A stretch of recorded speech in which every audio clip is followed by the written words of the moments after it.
So guys, what if Naruto arrived from the future? A twist on Minato Fate Movie 1.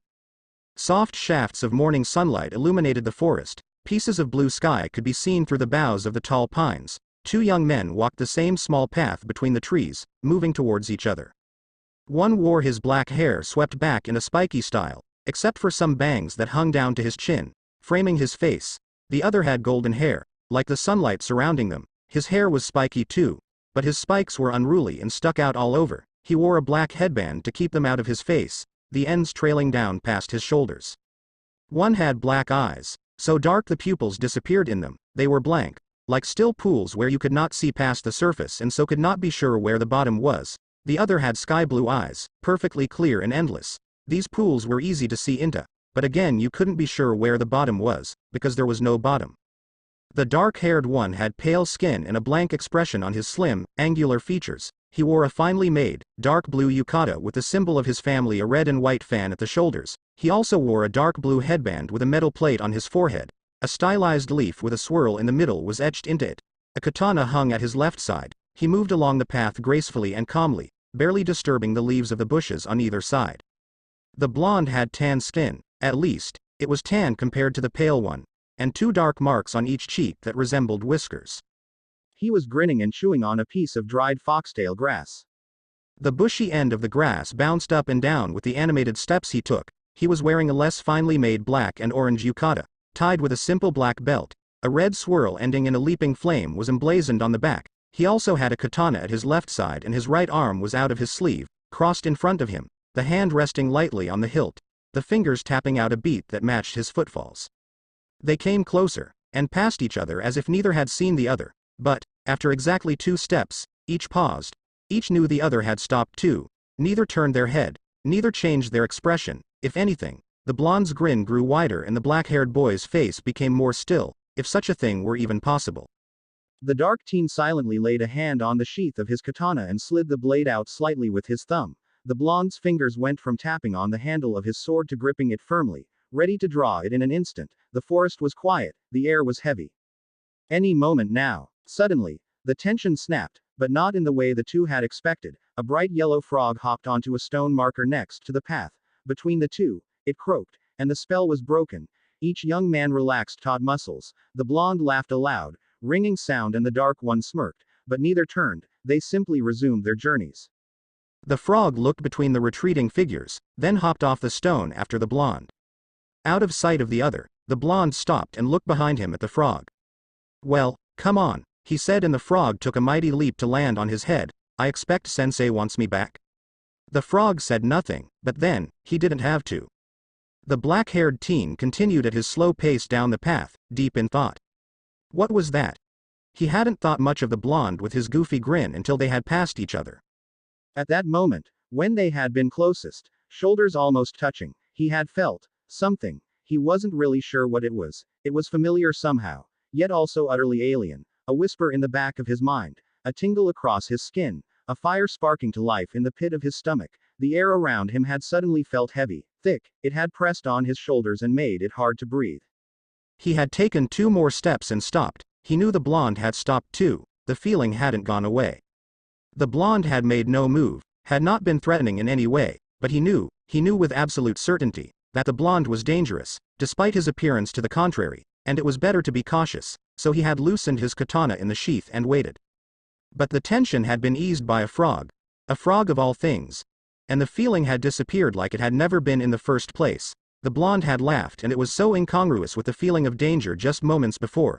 The dark teen had to smirk. It was the closest he ever came to a smile. He found himself smirking now, just thinking about it, that laugh. He shook himself. What was he thinking? He most likely would never see the strange teen again, and if he did, he wasn't entirely certain that laughing is what he would be doing. He set his features into an expressionless mask and continued on his way. The blonde arrived back at the camp he had stayed in the night before with his sensei. The man was waiting beneath a tree, his back resting against the trunk. His white hair was just as spiky and unruly as the blonde's. Except the man's was much longer, falling in a ponytail almost to his knees. He kept it off his face with a wide metal band that read oil. He had dark eyes and 2 red marks extending from them down his cheeks to his jawline. He wore dark green pants and a matching Awagi shirt belted at his waist. Over that he wore a dark red sleeveless coat with 2 yellow circles at the shoulders. When standing, he was tall over 6 feet, not counting the extra height his wooden clogs gave him, and broad-shouldered. Now, he was sitting hunched over his notebook, scribbling something. His pack was waiting by his side. The blonde rolled his eyes at the man. His sensei was incredibly powerful and skilled in the ninja arts. He lived his life by a strict code: loyalty, duty, courage, and honor, all things the teen admired. But those damn books of his, and the research he conducted to write them. Oi! Aro Sennin, he called, stopping in front of the man. You wanted me? He pointed to the frog on top of his head. The man, Jiraiya, didn't even look up. It's time to go, Naruto, he said. Naruto had packed his bag before he had left the camp that morning, so it was easy enough to grab it and head out, before he had time to really think about where they were going and what was waiting for him at the end of their journey. Before he completely lost his nerve, he walked obediently behind his sensei, quiet as he tried, and failed to quell his emotions. Being quiet and obedient was not his usual state, but today was a special day. He had been both eagerly awaiting and dreading this day for all of his almost 16 years. Now that it was here, he didn't know what to think or how to feel, and meeting that person earlier, he hoped it was a good sign. Jiraiya spoke up. You're awfully quiet today. Naruto moved up next to his teacher. I have a lot on my mind, he replied. Something happened on your walk? His sensei asked. Naruto often went on walks, as he called them. Jiraiya knew he did more than take a leisurely stroll through the forest, but had never been able to discover what. Naruto never volunteered information about them and resisted all Jiraiya's attempts to pry. Naruto glanced at the man next to him, then looked back at the road, a small pout on his face. He knew the frog hadn't spoken to the toad sage before he had been thanked and dismissed, but maybe the man did have some sort of telepathic link with his summons. I met the Kyuubi Jinchuriki, he said reluctantly. He wasn't sure why exactly he was reluctant to mention it to Jiraiya. Nothing had happened. They hadn't even introduced themselves, and if he became a ninja of Konoha, surely they would meet eventually anyway. Of course they would. He would make sure of it. This person was half the reason he wanted to go to Konoha in the first place. Maybe that desire was the source of his unease. After all, Jiraiya didn't know anything about that. His sensei's voice broke him out of his thoughts. Really? How did you know it was him? Naruto slid his gaze over to the big man, looking at him out of the corner of his eyes in disbelief. What kind of a stupid question was that? Of course he knew. Jiraiya had the grace to look sheepish. Okay, stupid question, sorry, he said. Naruto grinned. It's okay. Aro Sennin, he said, we just passed each other on the path. We didn't even speak. He left out the part about almost fighting. I figured we'd be introduced eventually. The grin disappeared, that is, if he trailed off. This was the other thing he was pensive about. If you were accepted into the village. The toad sage finished for him. Naruto only nodded, keeping his eyes down. Jiraiya smiled again. You will be. There is no doubt in my mind, don't forget. The Hokage was my student too, so I know him very well. Naruto nodded again, but this time he looked up, a determined expression on his face. I will be no use to my father if I am not welcome in his village. Jiraiya's smile deepened at his tone. Are you sure you don't want a little information about him? Just so you are a little prepared. He asked. Not for the first time. Naruto only shook his head. Also not for the first time. No, he is getting no warning, so I will have none either. Jiraiya sighed. When Naruto had first met the toad sage, 7 years ago, the big man had known in an instant who his father was. He had told Naruto they looked just alike, but Naruto refused any further information and he had sworn Jiraiya to secrecy as well. He would introduce himself to his father when, and only when, he could be of some use. As he put it, Jiraiya thought it was ridiculous, but Naruto had been adamant. At any rate, that time had come. Jiraiya had deemed him ready and was taking him to Konohagakure, the village hidden in leaves, to meet his father. Naruto, the Sannin asked, how are you feeling?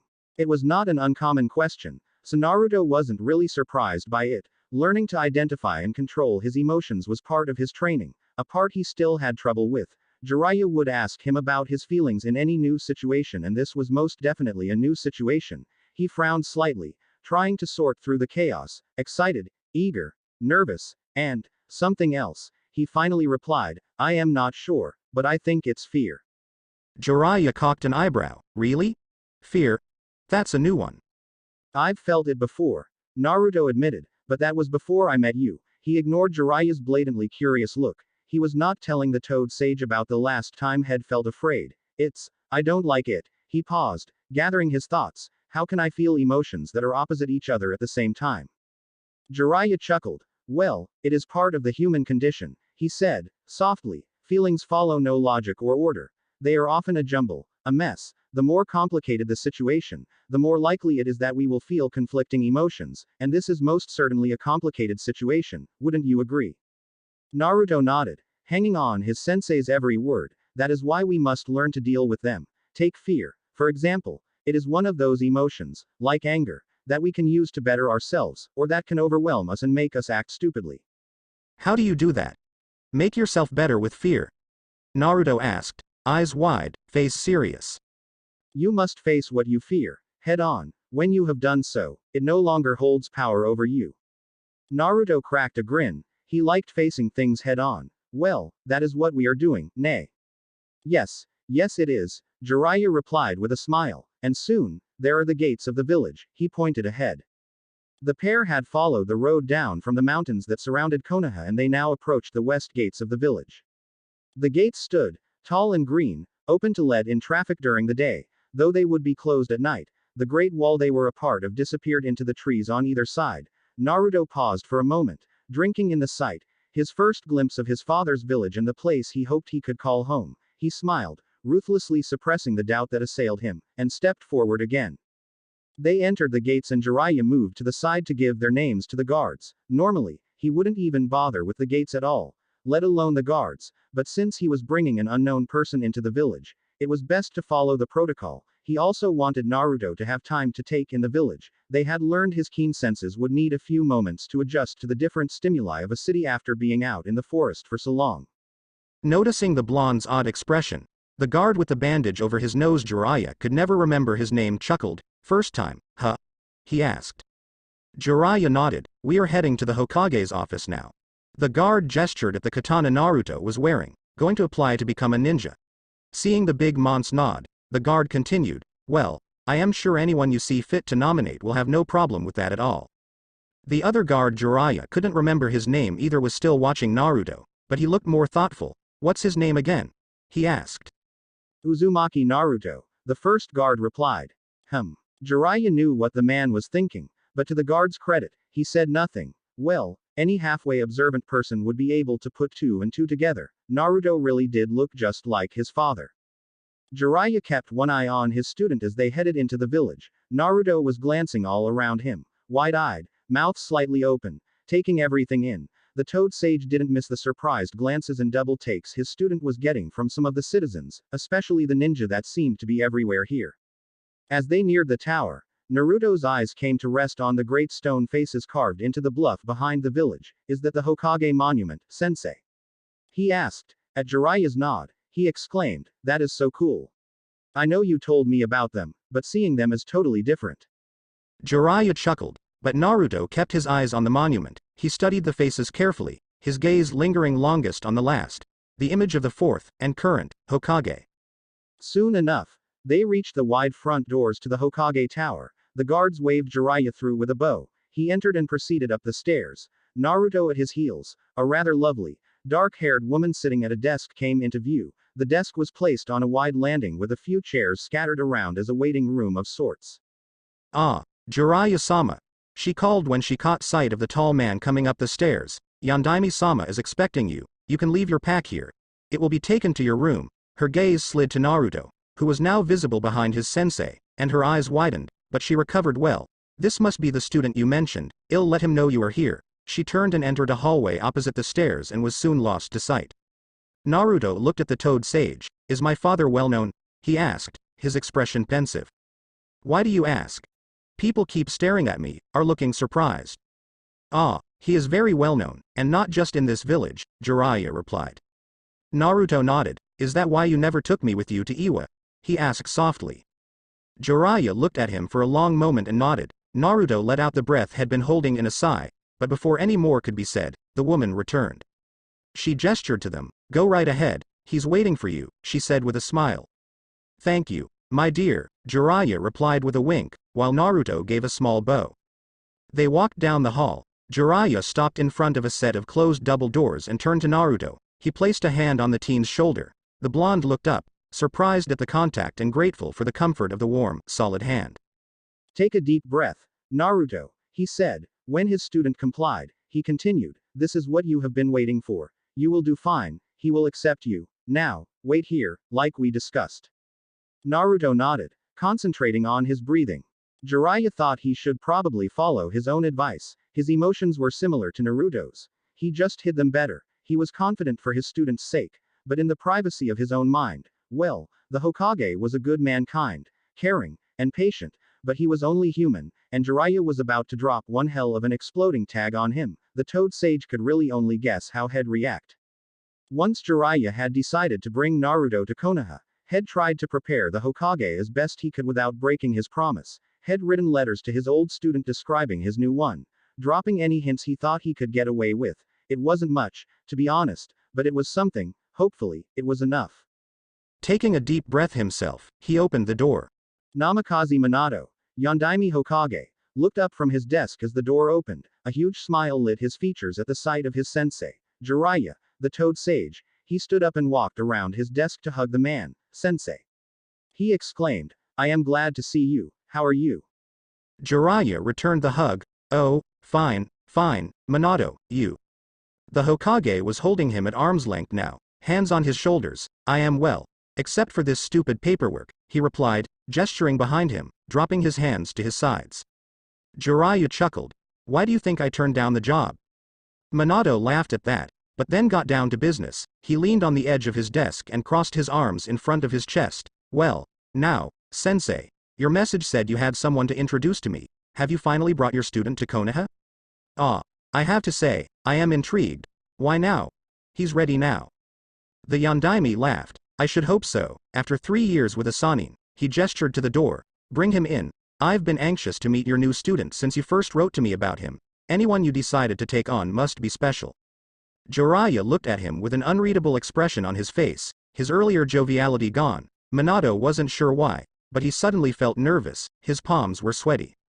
Ah, the big man said softly, he is, indeed, special. He raised his voice. Naruto, he called, never taking his eyes from his other student's face.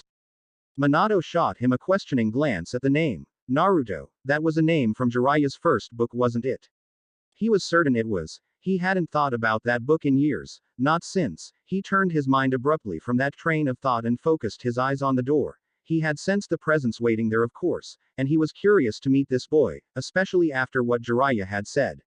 A young man, maybe 15 or 16, walked in after a brief pause. His eyes were downcast and his gold, spiky hair stuck out in all directions, only restrained by a black headband. The Hokage blinked, his breath catching in his throat. The hair, it was very familiar hair.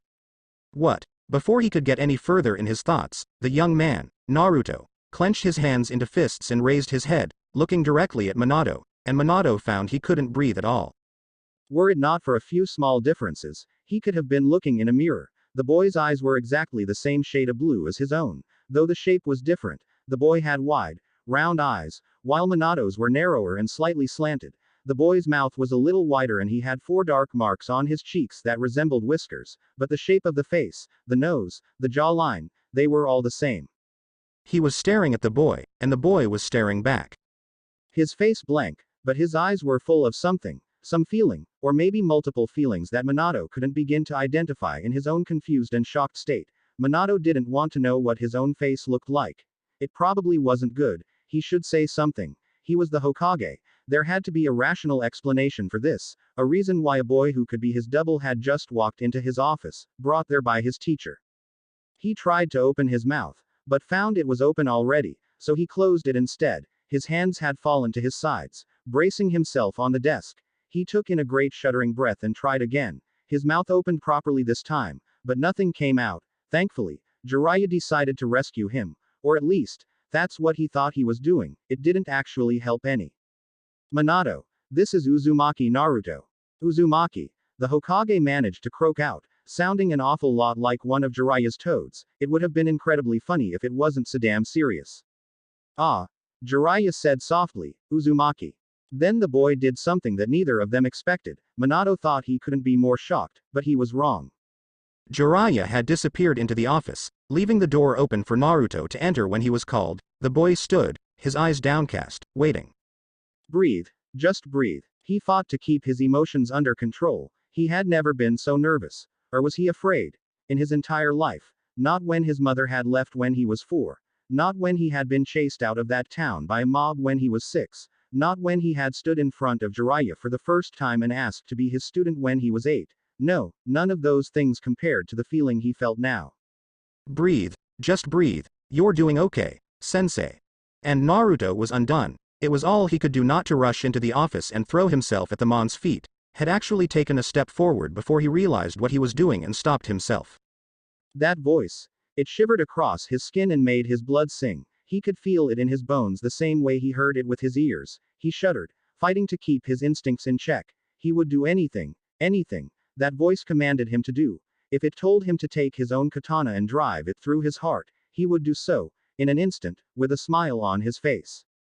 He took another deep breath, which was a mistake, by now.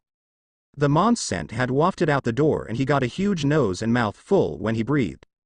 He bit his lip and clenched his fists. His body was shaking. He could smell the man, taste him in the back of his throat. It was warmth and spice and clean, fresh wind, and home. This man, his father, and there was absolutely no doubt in his mind at all this man was his father, was his home. Anywhere this man was, Naruto would be too. That was all there was to it. Even his mother's scent had not affected him like this. She had truly made him to be his father's son. With this thought, with this bone-deep recognition, a feeling of calm spread through him. The anxiety and fear of rejection were still there, if anything they had doubled, but that was something he could face. His instincts receded and the desperate need to be near this man, to grovel at his feet, disappeared. In the back of his mind, he was proud of himself for maintaining his control through it all. The two in the office had no idea of his struggle. That was good, because they were talking about him. It had felt like ages while he fought the sensations overwhelming him, but in reality it was only a few moments. His father laughed, and Naruto smiled a little at the sound. Perhaps it would be alright, as long as he didn't scare his father too much. At first, yes, perhaps it would be alright. Show him in. Anyone you decided to take on as a student must be special. A pause. Jiraiya was speaking softly, but Naruto had no trouble picking up his words. He is, indeed, special. Naruto's smile grew a little wider, but then he schooled his features in a blank expression and relaxed his hands. Naruto, his sensei had called. This was it. Time to face his fear. He took one more breath, being careful not to breathe too deeply, and entered the room. He kept his eyes down, not daring to look up just yet at his father's face. The man was leaning on his desk, Jiraiya standing next to him. His father was wearing dark pants, the bottoms secured with bandages wrapped around his ankles like gaiters. They disappeared into the tops of his dark shinobi sandals. He was also wearing some sort of white coat with red flames along the bottom. Naruto thought it was really cool. It would probably be even cooler when he got up the courage to look at the whole thing. He heard his father's breath catch a little. He had noticed something, maybe their resemblance. Naruto clenched his fists. Enough of this, face the fear head on, Jiraiya had said, so he would. He raised his head and looked at the man in front of him. He stared for a moment. Ero-sennin had been right. He did look just like his dad. When their eyes met, he felt another strong sensation. He did his best to suppress another shudder that ran through him. His vision seemed to grow sharper as he took in every tiny detail of the Hokage's face. Everything else in the room, in the world, disappeared for a moment. That was all the time it took, although again, it felt like an age. He knew the image of his father's face was seared into his memory, like his scent and the sound of his voice, and that he could recall it in perfect detail at any time. 3 connections made, 2 to go. The Hokage stared back at him, his mouth dropping open a little. His arms, which had been crossed in front of his chest, dropped to his sides and gripped the edge of his desk. He had on a dark long-sleeved shirt that was loosely encircled at his wrists and elbows with pale cord. Over that, he wore a dark green vest covered in pockets of different sizes and shapes. Over all was the white coat. It had short sleeves and was held on by a simple red cord below his collarbone. The high collar stood up around his chin. Yep, definitely cool. He had a blue headband tied around his forehead, the metal plate bearing the leaf symbol Jiraiya had taught him. His father was still staring at him. He had closed his mouth and seemed to be trying to say something, but it wasn't working very well. He looked shocked and confused, completely understandable for someone in his situation. The Toad Sage spoke. Minato. This is Uzumaki Naruto, he said. The name meant something to the Hokage. Uzumaki, he repeated, his voice hoarse. Hi, Uzumaki, Jiraiya replied. The Hokage looked more confused. Naruto could see it. He had spent a long time, his entire life, actually, thinking about this moment, what he would do, what he would say, what his unknown father would do and say. He had run through every scenario he could conceive of over and over in his head.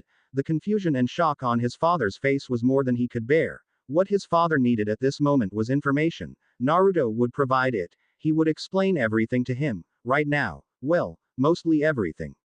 Naruto lowered his eyes again and dropped to his knees. He sat back on his heels and leaned his torso forward, his palms pressed to the floor and his forehead resting between them. It was a bow of complete submission. Yondaime Hokage Ue, he began, using the most formal and respectful title he could think of.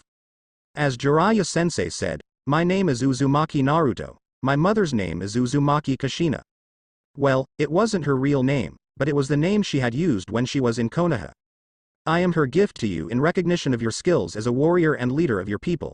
Please accept this humble token of her esteem and respect. He paused. Silence. He pressed on. I know I can be of use to you. If given the chance, if you allow it, I will serve none but you until my dying day. Only say the word and I am yours to command. It is my purpose, my dream, to follow you, and to give up my life in your service if necessary. There, he had said what he wanted to say. More silence. He struggled to control his trembling, his fear of rejection making a tight ball in the pit of his stomach and leaving a bitter taste in his mouth. Please, please, he pleaded, to any god who might be listening, let him accept me. Minato stared at the boy at his feet, unsure what to think.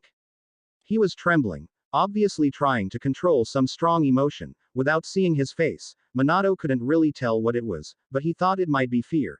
Given the boy's words, he glanced at the white-haired man standing next to him.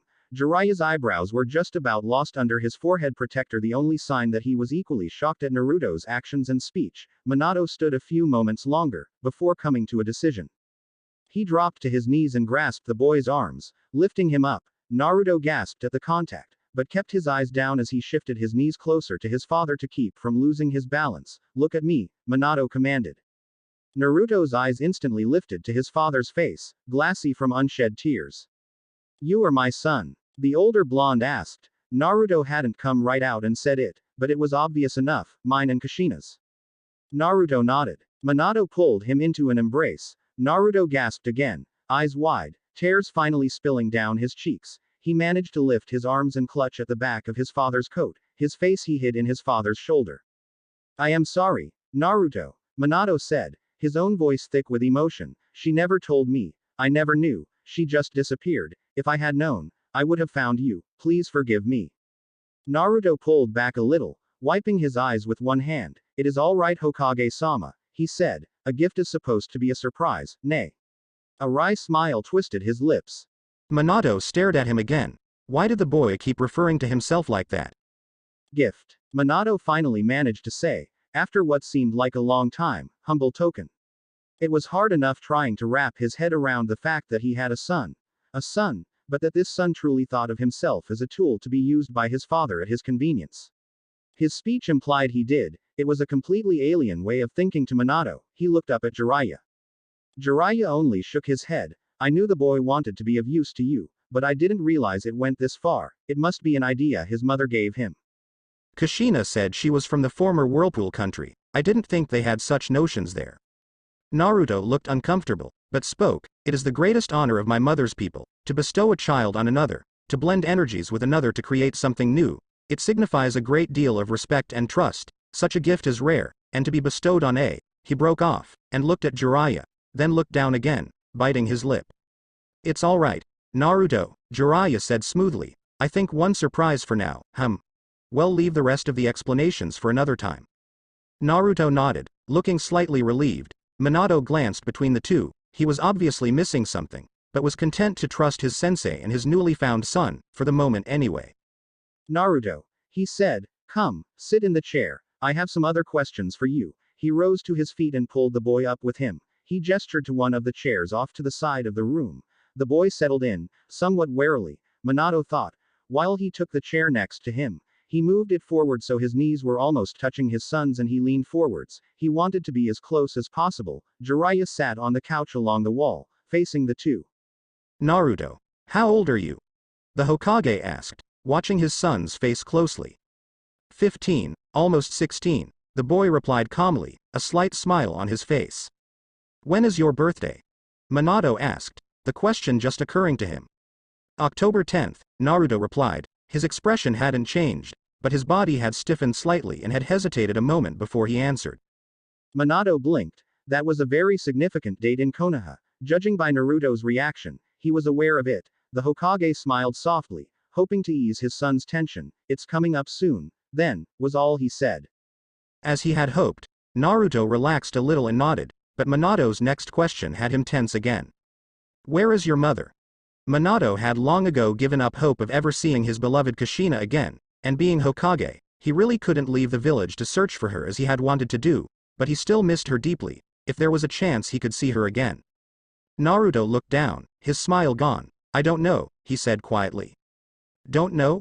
Minato repeated, surprise in his voice. When was the last time you saw her? She left when I was 4. Silence. Minato was angry, his eyes narrowed at his son and his hands gripped the arms of his chair. She left you when you were 4. He hissed. How could she do that? The Kushina he knew would never do that. Naruto reached a hand out, hesitantly, and placed it on top of his father's. Please don't be angry with her, he said, it is her way. It is the way of all her people. Actually, it's surprising she stayed with me as long as she did. His father relaxed a little, but was not to be so easily placated. Why didn't she leave you with me, then? I would have been glad, no, overjoyed to take you. Naruto shook his head a little and took his hand back. That is by no means assured, he muttered, but before Minato could protest, he continued, it is simply the way things are done. He explained, I had to be ready and able to be of service before I came here. Minato took a deep breath. I don't pretend to understand that way of thinking at all, Naruto, but I will accept your explanation, he said. For the moment, Naruto looked relieved again. So what did you do after she left? Naruto shrugged. Okawa-sama trained me to some extent before she left, but there were some things she couldn't help me with. She suggested I find Jiraiya-sensei. She said he might train me, or could point me in the direction of someone who would, so I traveled around, searching for him. When did you find him? When I was 8. Another silence. You were alone, traveling on your own, for 4 years. Minato was incredulous. Hi. Okawa-sama made sure I could take care of myself, and I didn't mind being alone. I inherited some of her antisocial tendencies, Naruto replied. But you were a child, Minato exclaimed. He didn't quite believe the last statement Naruto had made. His son smiled ruefully. I was never a child, Hokage-sama, and that is all in the past. I survived, I found Ero Sennin, and here I am. Minato paused, his train of thought disrupted by the name Naruto had used. Ero Sennin? Naruto looked sheepish and raised one hand to rub the back of his head in a nervous gesture. Anyo, he said, it's just a nickname. He was interrupted by the Hokage's laughter. I think it's perfect, he crowed. Hey. Jiraiya interjected. He had been sitting quietly, watching the two interact. Don't you start using it, too, it's disrespectful. Minato only shook a finger at the toad sage. The truth hurts, Ero Sennin. He teased, but then his expression turned fierce. Besides, I owe you a little something for keeping the fact that I have a son from me for 7 years. You only told me you had a new student 3 years ago. The man on the couch shifted uncomfortably. I knew you wouldn't be happy about that. I only hope you forgive me. Naruto was adamant on that point. Minato turned back to the boy beside him. Naruto nodded. When Jiraiya-sensei told me he knew who my father was, I swore him to secrecy. I refused to let him tell you until I was ready to enter your service. A gift is no good if it is a burden instead of beneficial. Minato shook his head a little, again with those words, gift, burden. He could see his son would not stop looking at himself that way overnight. Well, he had time to change his son's view, and you feel you are ready now. That you will not be a burden. Naruto nodded. Jiraiya-sensei said it was time. I know I still have things to learn, but he said that I know enough to be helpful to you. Minato sighed. He could not get over his son's attitude. You said your mother's people regard all children as gifts. That they are rare, and most are left alone before they are 4. Naruto nodded, his face blank. It's no wonder the Whirlpool country doesn't exist anymore. The Yondaime mumbled. There was a brief silence before another question came to him. Why did she name you Naruto? Naruto smiled slightly again. She told me it was the name of a character in a book that Sensei wrote. This character had many qualities you both admired. She said that you told her if you ever had a son, you would want him to be like the character in the book. Minato smiled broadly. Naruto's words brought back the memories he had suppressed earlier, memories of Kushina and himself reading the book together, engrossed in the exploits of the ninja. Naruto. He remembered telling her how proud he would be to have a son like the ninja in the book, so she had remembered, and named their son to honor his desire. His son had a big smile on his face too, the copy of Minato's own. He could see his father was happy and it made him happy. Minato had to laugh. They were interrupted by a knock on the door. "Come in," the Hokage called. His assistant stuck her head through the door. "Pardon the intrusion, Hokage-sama," she began, "but your meeting is in 10 minutes and a few of the clan heads have arrived." Damn, Minato swore. I forgot about that. He had absolutely no desire to sit in a stupid meeting and listen to bickering clan heads. All he wanted to do was sit with this splendid boy beside him and catch up on all the years he had missed. He didn't want to miss another second, but he had a job to do. He turned to his son. "I am sorry, Naruto, but I have a meeting to attend." The teen immediately stood. "Of course, Hokage-sama." The Yondaime looked up at him thoughtfully. "Before I can accept you as a ninja of this village, I will have to test your skills and abilities," he said. Naruto grinned. "Of course, Hokage-sama. I am giving you 2 hours to rest, get some food, and prepare. Then, I expect you to be ready to show me what you can do. I will come get you from your room at that time." His son nodded. "Hi, Hokage-sama. I will not disappoint you." He sounded eager and excited. Minato smiled back. His son's grin was contagious. "Very good, I am certain you want, Hisa-san." He called. His assistant stuck her head in the office again. "Please show Naruto-kun here to the room prepared for him and kindly have some lunch sent in. Then return here. I have an errand for you before the meeting." She nodded and gestured to the blonde boy that looked uncannily like her boss. The teen in question bowed to the Hokage and left with her. The blonde man turned back to his teacher and slouched a little in the chair, dropping his head in his hands. "I feel like I've been fighting 100 Iwa nin," he said. Jiraiya got up from his seat on the couch and walked to his first student. He placed a big hand on his shoulder. "I know it's a lot to take in. It's going to take some time, for both you and him. His whole life has been focused on this day, on meeting you." Minato looked up. "That is something I absolutely cannot understand. How could Kushina put that ridiculous notion into his head that he is some sort of gift to me? He speaks as though he is a tool for me to use, and never once, in all the time he was talking about her, or his life, did he mention love. He said she admired me, respected me, that he was a gift in recognition of my skills. Medals are given in recognition of skills, not children. Children are born from the love of two people. I loved Kushina. In truth, I still do, but he never said she loved me." Jiraiya squeezed Minato's shoulder slightly, a serious expression on his face. "I know it's difficult to understand. I don't quite understand it myself. Once Naruto explains a little more about his mother and himself, it might be easier, or it might be harder, I am not sure." Minato shook his head. "You are confusing me even more," he said wryly, "but I will put my questions aside until I speak with Naruto again. I trust you know what you're talking about." His expression turned serious again. "Now, we have some time before I have to meet with the clan heads. Fill me in on the information about Orochimaru you collected." Naruto followed the dark-haired woman through the halls of the tower. He kept his expression blank, but inside his emotions were roiling. She stopped in front of a door and gestured to it. "This is your room, Naruto-kun," she said. "Jiraiya-sama is in the room next door." He nodded to her. "Arigato, Hisa-san," he said and opened the door. It was a simple, but comfortable room with wooden floors and a low table set in front of a couch well stocked with pillows. Through another doorway he could see what he supposed was the sleeping area, and beyond that, a sliding screen he thought led to a balcony. He saw his pack was already waiting for him in the center of the room. Hisa's voice startled him a bit when it sounded from behind him. "Do you have any requests for lunch, Naruto-kun?" she asked. He shook his head. "No, whatever is most convenient for you is fine, Hisa-san," he replied. She smiled. "Very well then, your meal will arrive in about half an hour." He thanked her again and she left. As soon as the door was closed he gave in to his feelings. His body shook and he sank down onto the couch, clutching a pillow between his hands like it was a lifeline. He had been under tremendous stress, wound up so tightly the whole day, that he was now having trouble relaxing. He bent his head and allowed the emotions to wash over him. All the fear, the anxiety, the excitement. He had felt so many emotions that day, and had gone from feeling one extreme to the other, that he was utterly overwhelmed. He was not good at this. He examined his feelings again. The fear of rejection was still there, but it was tempered with something else, hope and joy. Finally, after almost 16 years, he had met his father. His father was going to test him that afternoon. His father was giving him a chance. The boy grinned and leapt up from the couch, the pillow falling to the floor. He pumped one fist in the air and began dancing around the room. Yes, yes, yes. He cried. His father was giving him a chance to show he was worthy, and he would prove it. He would be accepted by his father. Jiraiya-sensei would see that he hadn't wasted the last 7 years with him. If he could show the Yondaime that he was a skilled warrior, that he would be a useful weapon in his father's arsenal, then maybe, it wouldn't matter to him what Naruto's heritage was.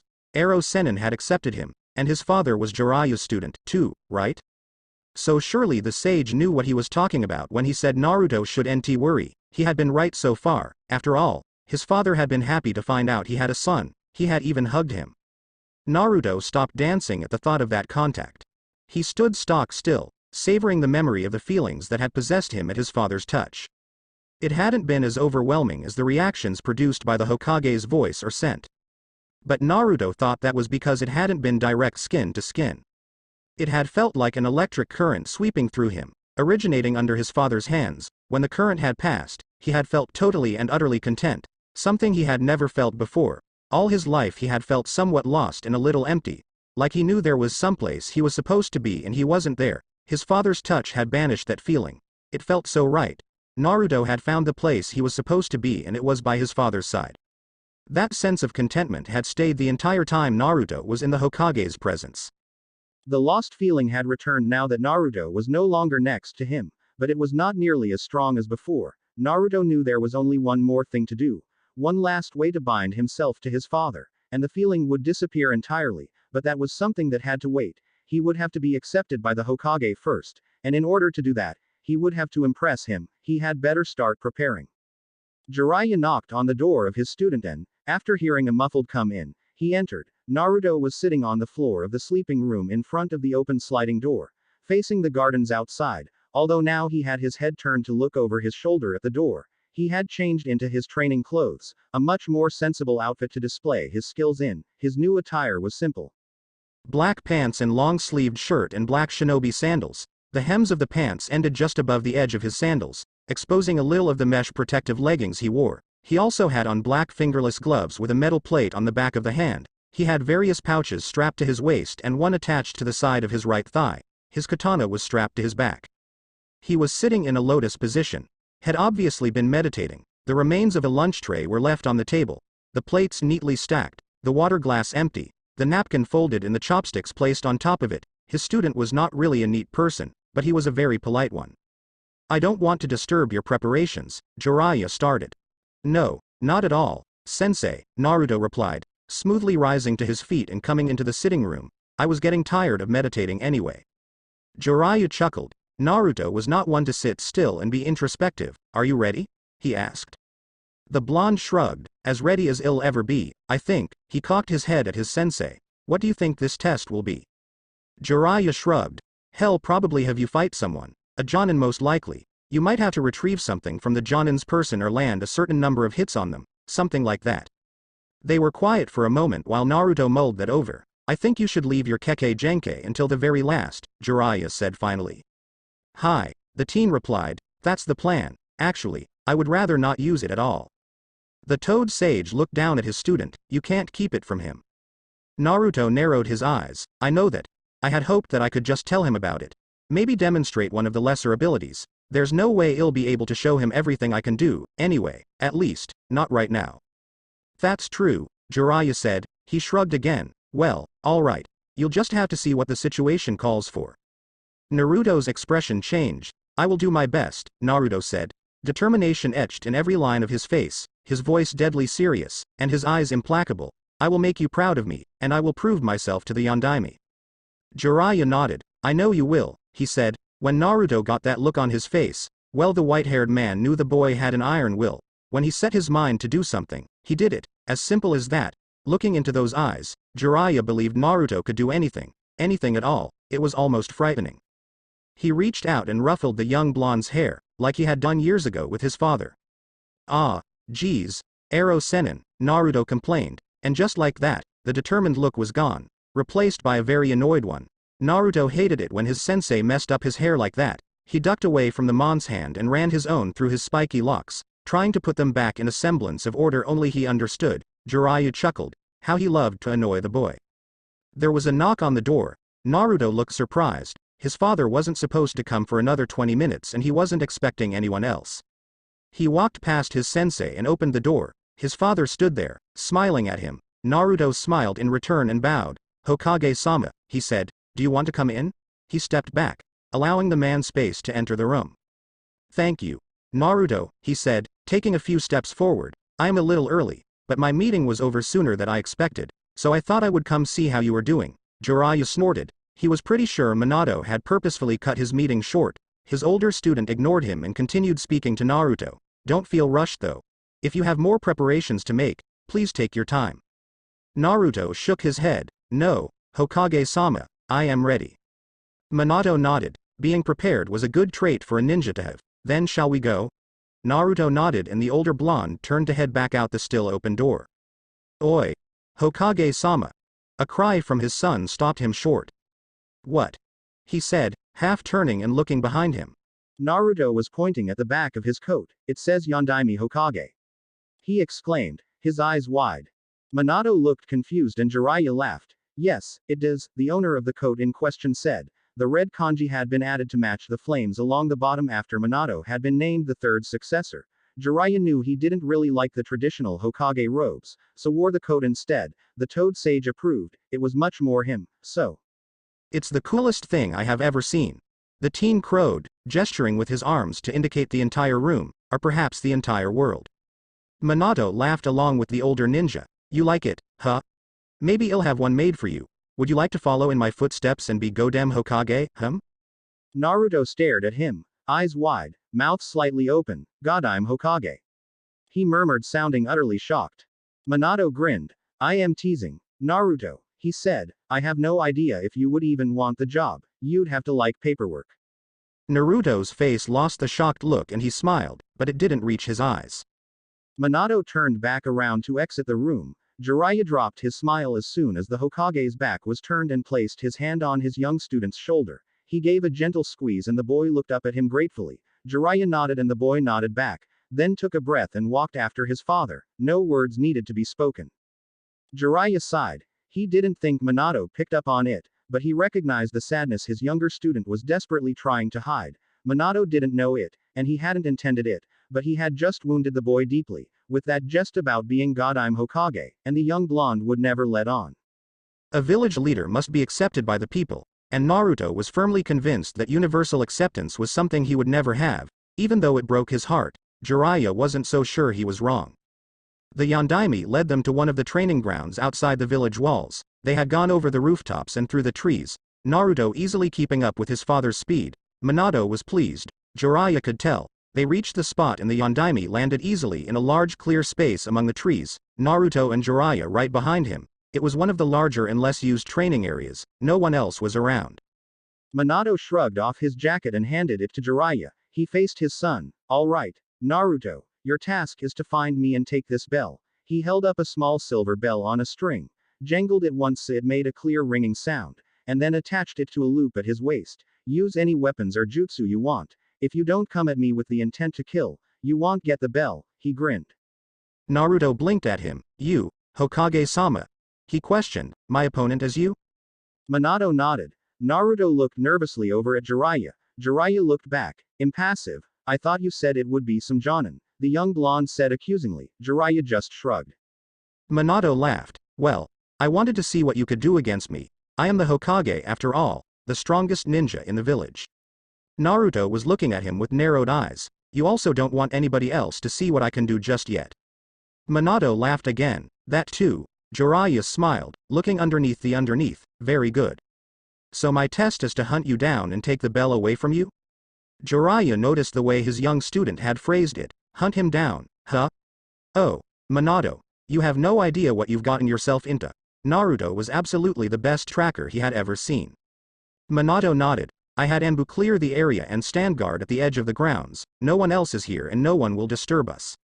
Jiraiya understood the hidden motives, although he wasn't sure if Naruto did. Not only had Minato wanted to keep his son's skills a secret, he was expecting some damage to the area and didn't want anyone else caught in it. He had high expectations of his son, Naruto would not let him down.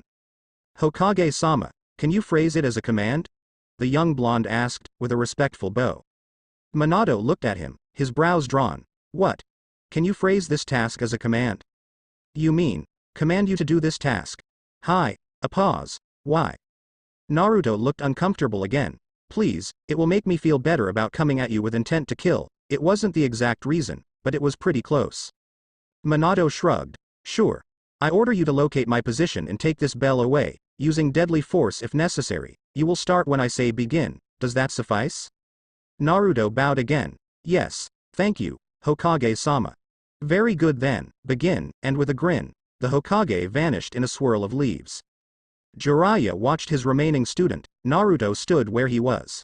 And slowly a grin spread across his face too. It wasn't the same sort of grin though. It was a lot more feral than Minato's had been. His eyes were dancing with excitement. It was the expression he wore when he was about to fight. One thing a warrior needed to have was a love of battle. Naruto had that in spades. He hated to kill. Well, most of the time. But he loved to fight. It was, after all, what he had been born to do. Jiraiya grinned as well. Minato was in for a surprise. After Naruto had gotten over the shock of having his father as an opponent, he had begun to get excited. Finding his father's location would be a snap. Especially with the newly formed bonds the Hokage wasn't aware of yet. Getting the bell would be harder, but not impossible. If he had to, he could rely on his Kekkei Genkai for that, although he wasn't entirely certain he could use it against the Hokage. Even with the command allowing deadly force, the key words had been if necessary, and he wasn't sure the seals embedded in his soul would consider its usage necessary to get the bell. Well, he'd have to try it and find out. After his father had shunshined away, he had stood, letting the excitement of battle overtake him. He closed his eyes and took a deep breath. He wouldn't be able to find his father by his chakra signature. He was too good at hiding it for that, but his father's scent was easy to trace. Even though he had moved in a direction downwind of where Naruto stood, he could also hear the movements the Hokage made, the soft swish of fabric as he brought his hands up into a seal. Suddenly, his father's scent was magnified and his sound was multiplied. Naruto let out a breathy laugh. Shadow clones. The Yondaime had made 5 shadow clones and was sending them out in all directions from the clearing. Only 5? That was easy enough to match. He leapt away into the trees in the wrong direction from where his father was. It would not do to let him know so early in the game that he couldn't hide from Naruto. He felt Jiraiya's eyes on him as he left the clearing. His sensei would watch the action from some secure spot. He wouldn't want to miss this battle between his students. Naruto bounded through the trees, coming close to one of his father's clones, but not too close. He didn't want his father to know his trick had been discovered so soon. He found a particularly dense patch of leaves and slipped in among the branches. He made the same seal the Hokage had and whispered the jutsu's name. Kage Bunshin no Jutsu.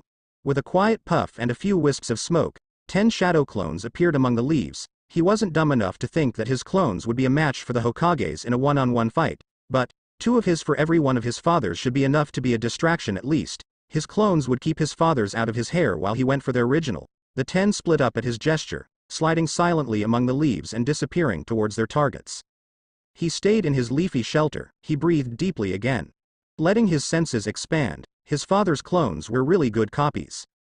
Down to the scent and the sound, just what he would expect from the Yondaime Hokage, who was said to surpass all the Hokages before him.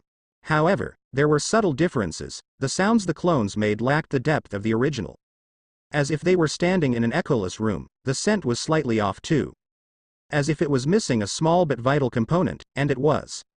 Any normal tracker, even a ninja dog, probably wouldn't notice it. But Naruto was no ordinary tracker. He knew exactly what was missing in the sound and scent of his father's clones. If he touched one, or saw one, he knew the feeling and looks of it would be off too. For the same reason, clones didn't have real blood. What flowed in them didn't call to him. The subtle scent of it was missing from them, and they had no heartbeat, no whisper of blood moving through veins to enrich the sounds they made. They would have no real warmth emanating from their skin, and they would lack the subtle glow it imparted to the skin of the original.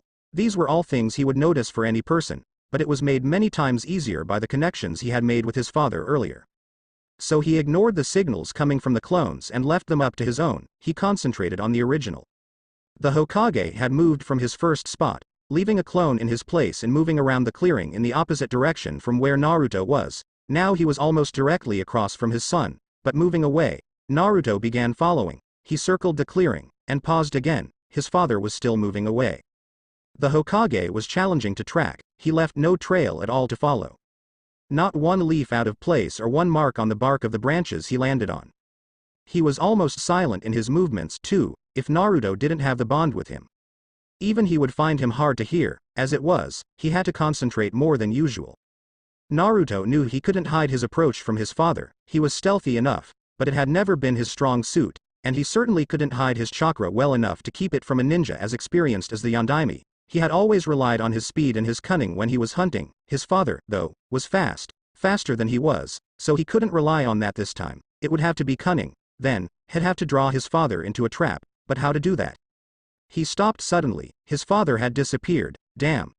Naruto closed his eyes and cast around. His father had somehow managed to get behind him, double damn. Had he been really following a clone? Naruto dismissed that, he trusted his senses, he knew it had been the original, it must be that jutsu. Jiraiya had told him many stories about his father. Although he hadn't known he was his father at the time. Included in those stories were ones about the jutsus the Yondaime had developed and his exploits against Iwa in the last great shinobi war. So Naruto knew all about the Hiraishin no Jutsu, the Flying Thunder God technique.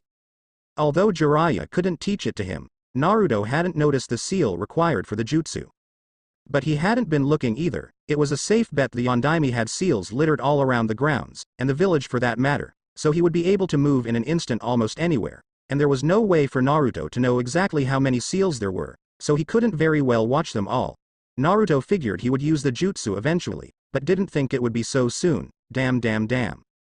He leapt off into the trees again, resuming his chase once more, thinking hard, he couldn't stand around all day, or could he? The answer came to him so suddenly, and it was so simple, he almost laughed out loud. Minato was impressed. His son hadn't been fooled by any of the tricks he had employed to shake him off the trail, he hadn't caught up to him, but he was never far behind, he was giving Minato no opportunity to actually hide. At first, he had thought the shadow clones had fooled him because he took off in the total wrong direction, but that had been misdirection on Naruto's part. He had formed 10 of his own shadow clones and sent them off after the Hokage's clones. Although they hadn't attacked, he had quite easily picked up the real Minato's trail after that and had followed it unerringly. He was gaining too, although Minato hadn't left a visible trail to follow. There was something else going on and he couldn't wait to find out what. He had resorted to the Hiraishin much earlier than he thought he would have to, even that hadn't done much good. His son had stopped almost immediately, then had resumed his pursuit, coming straight for Minato. He had employed it a couple more times after that, and still Naruto kept coming. The boy was obviously an excellent tracker, probably the best Minato had ever seen, and that was saying something, considering the clans renowned for their tracking skills that resided in Konoha. Only one odd thing had happened. Just a little while ago, one of Naruto's clones had moved towards the edge of the main clearing and then dispersed. Minato couldn't figure out quite why it had done that. He supposed it might have laid a trap for him, but didn't think the clone had been there long enough to do something like that. He shook his head, he couldn't figure it out, he would just have to be on his toes. Since he had gleaned the information he wanted out of this exercise, maybe it was time to let the boy catch him and see what he would do to get the bell. He paused in his tree hopping. He supposed he should head back to the main clearing, so they would have room to maneuver. His son was still following him. He had even sped up, somehow sensing Minato had stopped. He smiled a little and took off in the direction of the clearing, abandoning stealth for speed. He wanted to make it a little ahead of his son. Minato reached the clearing. It was empty, although he could see Jiraiya sitting up in a tree not far from him. He walked over to his sensei and sat down on a stump underneath him. His son was approaching, but he had a few minutes. Oddly enough, the boy hadn't sped up or tried to intercept Minato. Maybe he realized Minato had given up the chase and was ready for the next part of the test. Jiraiya was grinning at him. A really big grin. Minato didn't like it. What? He asked. Jiraiya said nothing, but his grin widened. If that was at all possible, fine, don't tell me, Minato muttered, a little put out. He's a great tracker, isn't he? Jiraiya said, but Minato didn't think that was why he was grinning like an idiot. Yes, Minato said. Do you know how he does it? Jiraiya nodded. He has exceptional senses. He'll explain it to you, I am sure. That really didn't tell Minato much, but he let it go. He'd find out eventually. His son was getting close, but he was angling around the clearing, trying to approach Minato from behind. Minato nodded to himself. It was a good strategy, or at least it would be if he couldn't sense his son coming. Really, the boy's chakra was like a flaming beacon. He stood up from the stump and stretched. Well, time to see what else he can do, he said and started walking to the center of the clearing. His son appeared in a tree near where he had been sitting a moment later. He took one glance into the clearing and attacked. Minato had to hand it to him. He didn't waste time. He started with a blast of wind that Minato countered with his own wind jutsu. The two met and cancelled each other out with a roar that shook the treetops around them. He was proud for 1 second at the power contained in the jutsu and that his son had wind affinity like he did. It was rare in Konoha. He was only proud for 1 second though, because after that he had to dodge the flurry of shuriken his son had hidden behind the wind blast. It was a tricky thing to do. Minato loved it. Naruto followed in the wake of the shuriken and leapt at Minato. A kunai in his hand, Minato countered with his own kunai and they exchanged a flurry of blows. His son had excellent taijutsu skills for a 15-year-old. He didn't recognize the style. But then, he was no expert. He'd have Guy watch him sometime soon. Naruto was grinning like a madman. It reminded Minato of Jiraiya's grin and it was starting to make him uneasy. What the hell? He muttered through clenched teeth. What did they know that he didn't? He was having fun sparring with his son, but he wanted to know what was going on. He upped his speed. His son kept up for a little bit, but couldn't block the blows for long. Minato landed 3 with his fist in quick succession, but noticed the grin never left Naruto's face. Then he disappeared in a puff of smoke. Minato froze. A shadow clone? Minato was utterly dumbfounded. That had been a shadow clone. Then where was the real Naruto? He glanced behind him, back towards Jiraiya. The stump wasn't there anymore. What? A slight tremor in the ground was all the warning he had. He leapt straight up, and he almost wasn't fast enough. His son exploded out of the ground right behind where he had been standing, one hand extended, the other clutching a kunai. His fingers brushed his father's foot. Minato flipped in the air to land behind his son, but Naruto had spun on his heel to face him as soon as he landed and had started forming hand seals. He wasn't going to give his father a chance to catch his breath. This time it was a water jutsu. A swarm of water bullets flew at Minato. He had seen the familiar signs his son was making and had a defense. Although had to speed really quickly though the seals to be ready in time. The moment he touched the ground he slammed his palm down and called up an earth wall to block the water. He left it up a moment in case his son had prepared another jutsu. When he didn't feel anything, he lowered it enough to see Naruto, but not so much he couldn't raise it again in a moment if needed. His son was standing in a defensive posture, kunai in hand, watching him. It seemed to be a bit of a break, although Minato wasn't sure why. Naruto wasn't even breathing hard, even after chasing him around for half the afternoon and firing off a couple powerful jutsus. He was proud of his son, so proud. He was fighting at a high level, especially for his age, and he had the same elemental affinities as Minato, wind and water. His name was Namikaze after all. He wondered if he could use a third yet and what it was, and the thing he did with the shadow clone. How did you do that? He called. There was a pause while his son looked at him warily. Do what? He asked. That thing with the shadow clone. I could have sworn it was you. I didn't realize you had exchanged places with one. Nor did I sense you come into the clearing. His son's smile was almost too bright to look at. Oh. That, he said, I knew you would come back here eventually. All I had to do was wait, but you couldn't know I was waiting. So, the next time you used the Hiraishin, I timed it to create a shadow clone just when you disappeared. You wouldn't notice the jutsu during the heartbeat it takes you to reappear. The instant I created the clone I suppressed my chakra and held still while the clone searched for your new position and took off after you. Suppressing my chakra is hard for me, though, and I couldn't be sure you wouldn't still sense me. So, I made my way to my nearest shadow clone. I had it walk with me to the edge of the clearing to mask any chakra I might be leaking. Once here I transformed myself, using the dispersal of the clone to cover the jutsu. Then I waited. What did you disguise yourself as? I didn't sense you at all when I got here. The stump, his son replied. The stump? He blinked. That stump? Under the tree Jiraiya was sitting in? It had disappeared, but... The younger blonde nodded. But that's impossible. I sat on that stump. It wasn't an illusion. Naruto laughed. It was the first time Minato had heard the sound and he loved it. It was beautiful, loud, rich, and absolutely contagious. Minato found himself smiling, even though he was still confused. It wasn't an illusion, his son finally agreed, his laughter dying but mirth still evident in his voice. When I transform, I physically change into the thing, to normal senses. I am the thing I have transformed into, so I am close to impossible to detect. Minato stared at his son. The plan he had come up with was incredibly simple, but crafty and damn near impossible to pull off. Yet he had done it. How could Naruto possibly know when he was going to use the Hiraishin?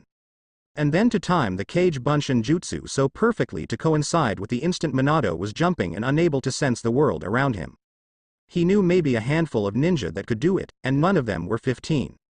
Most ninja wouldn't even recognize that weakness in the Hiraishin to exploit. The information about the nature of his transformations was icing on the cake. Minato had never heard of a ninja physically changing using the Henge Jutsu. It should NT be possible, and yet, his son had most definitely done it. He would have to explore that ability later. Right now, he still had an opponent to face. He decided to take it up a notch. That is, most impressive. Naruto, be careful what jutsus you use, or they might be used against you, huh? No wonder you two were grinning at me like that, he said, making discreet hand seals behind the wall while talking. How did you know when I would use the Hiraishin? He kept his eyes on his son. He didn't seem to notice what Minato was doing. I heard you. Minato almost lost control of the jutsu. Heard me? Jiraiya had said Naruto had incredible senses, but still, what do you mean, heard me? It wasn't hard to sound incredulous. Well, but the rest of Naruto's explanation was lost as Minato released the jutsu, another wind attack, but this one more powerful and in the form of a whirlwind. If it hit, Naruto would have some serious gashes. Minato watched his son's eyes widen, then narrow, and his free hand moved up to his lips. It looked like a fireball jutsu, but he hadn't had time to make any hand seals. Then the whirlwind got in the way and the Hokage couldn't see him properly anymore. Damn it, Minato thought. Then the world exploded in raging fire. His son had managed a fireball, even without hand seals. Although it wasn't very big, that didn't really matter as the wind attack fueled it, causing it to expand like mad and engulf the entire area. Minato dropped behind the wall while simultaneously raising it up. The flames licked around the edges and streamed past overhead. The heat was intense. Well, that answered his earlier question. His son did indeed have a third affinity he could use, and it was fire. But how did he manage it without seals? It was possible to use jutsu without the seals that helped mold chakra, but usually 15-year-olds didn't have the control necessary to do it. Most ninja in general didn't, no matter how old they were. The flames were dying and Minato straightened up. Suddenly, Naruto appeared at the top of the wall, katana in hand. Before Minato could react, he leapt off the wall, twisting in the air to land behind the Hokage. The older blonde barely had time to turn and raise his kunai before his son was on him. Naruto was a good swordsman, too, and he definitely had the advantage against a kunai. Only Minato's greater speed and experience kept him from getting sliced up. He couldn't understand how Naruto had gotten to the wall so fast. The flames hadn't even totally died out. He must be come through them, but he didn't even look singed. Minato was confused again. It was a state he was getting all too used to in this fight. His son had a knack for doing the unexpected, not a bad trait in a ninja.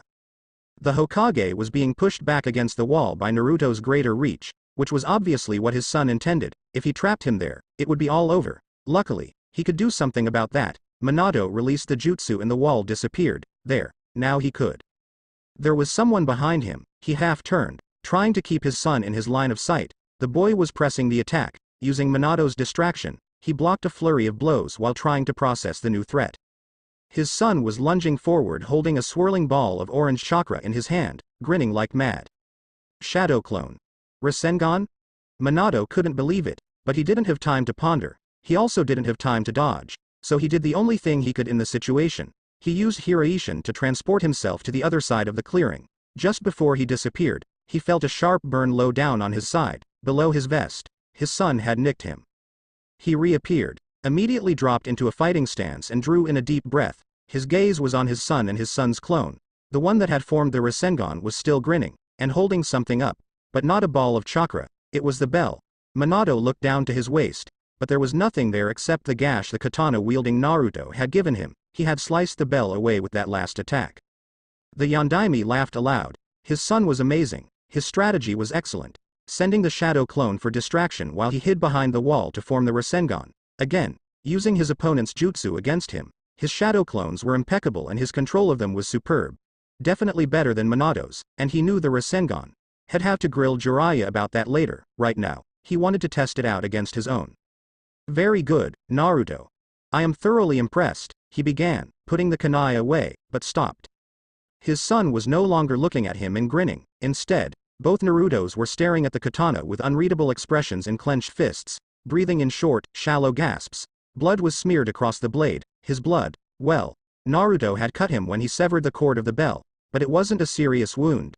Just a scratch really. Had certainly had worse. Was that why his son was looking like that? Naruto. The older blonde began, wanting to reassure the young ninja, but stopped again when his son, the real one, the one that had been holding the bell, looked over at him. His face was blank, but there was something moving in his eyes, literally. Minato had never seen anything like it. It was like something stirring the water of a pool just under the surface. You couldn't see exactly what it was, but you knew it was there, and you thought it was big. Minato didn't like it. He felt the first stirrings of fear in his gut. Naruto, he breathed again, this time a whisper, but a movement next to the young man drew his son's attention. The clone had started moving the katana so the edge was near his face. Minato had no idea what he was doing, but Naruto seemed to. The original instantly shot out a hand to grab the clone's wrist, stopping the motion. The clone looked at the original and growled, a low, quiet sound that still easily reached Minato's ears. The original growled right back, his face hard. The Hokage blinked. Clones weren't aggressive towards their creators. What the hell was going on?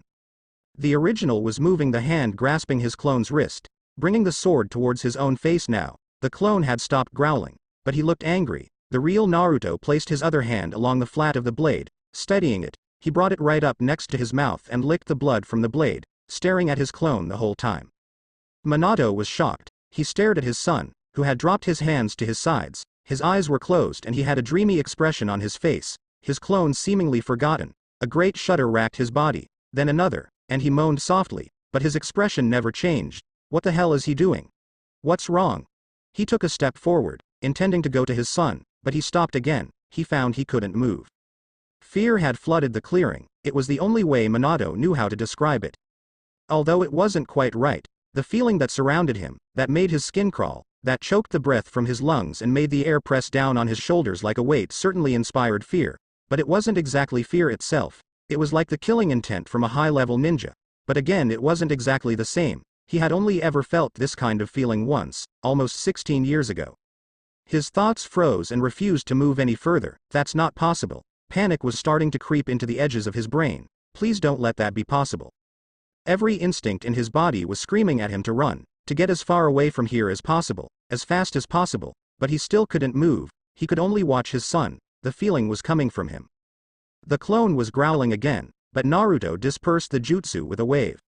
Still without opening his eyes, Minato's gaze was drawn to the young mon's hands. The nails had sharpened and lengthened. Now they looked like claws. The whisker marks on his face had deepened and thickened until they were harsh slashes marring his cheeks instead of thin lines. His eyes opened and he looked directly at his father. Minato could not suppress the gasp that escaped his lips. His son's eyes were no longer a beautiful blue, but crimson red. The pupils were slits. Minato had seen eyes like that before. Oh, Kami had seen them. No. His mind shrieked. How is this possible? Naruto was grinning again, but this grin was more like a snarl. It stretched his now black lips over his teeth, exposing the fangs his canines had become. Minato couldn't breathe and he thought he might drown in the fear and despair that washed over him. Please let this be a dream. Please let me wake up. Even if it means I don't have a son.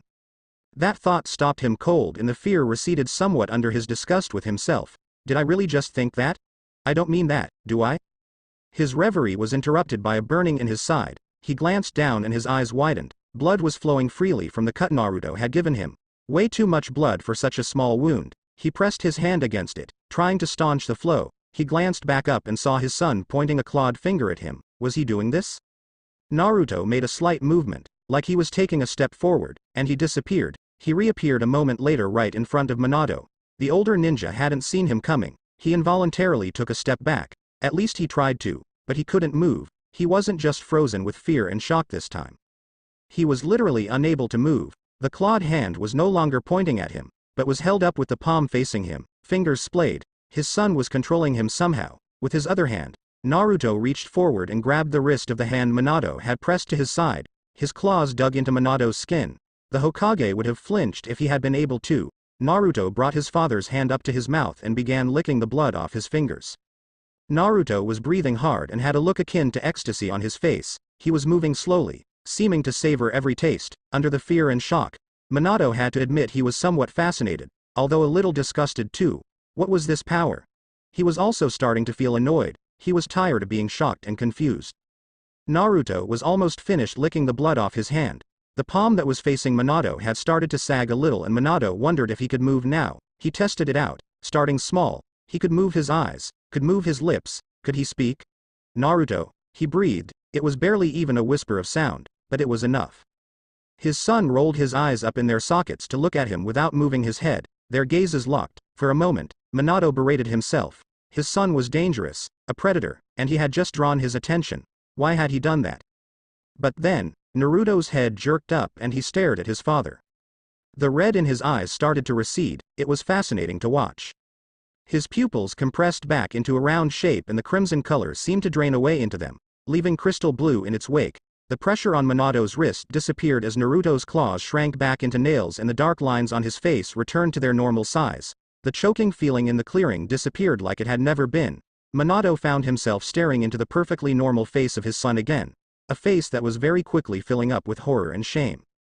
Naruto took a deep, shuddering breath and let it out with what sounded like a strangled sob. He dropped his father's wrist and made a quick swiping motion with his hand. Then a flicking motion, he dropped his other hand. The one that had been holding his father still, and he leapt backward. Away from the blonde in front of him, in one bound, he cleared about 30 feet. Never once did he take his eyes from his father. Minato watched him go, making no move, even though he was free again. The look on his son's face never wavered and he had tears pouring from his eyes. The instant Naruto touched down he dropped to his knees, pressing his forehead into the ground in front of him in the same bow he had used earlier in Minato's office. He was shaking violently. "Why Yondaime H Hokage Ue," he said, his voice shaking almost as badly as his body. I am so very sorry.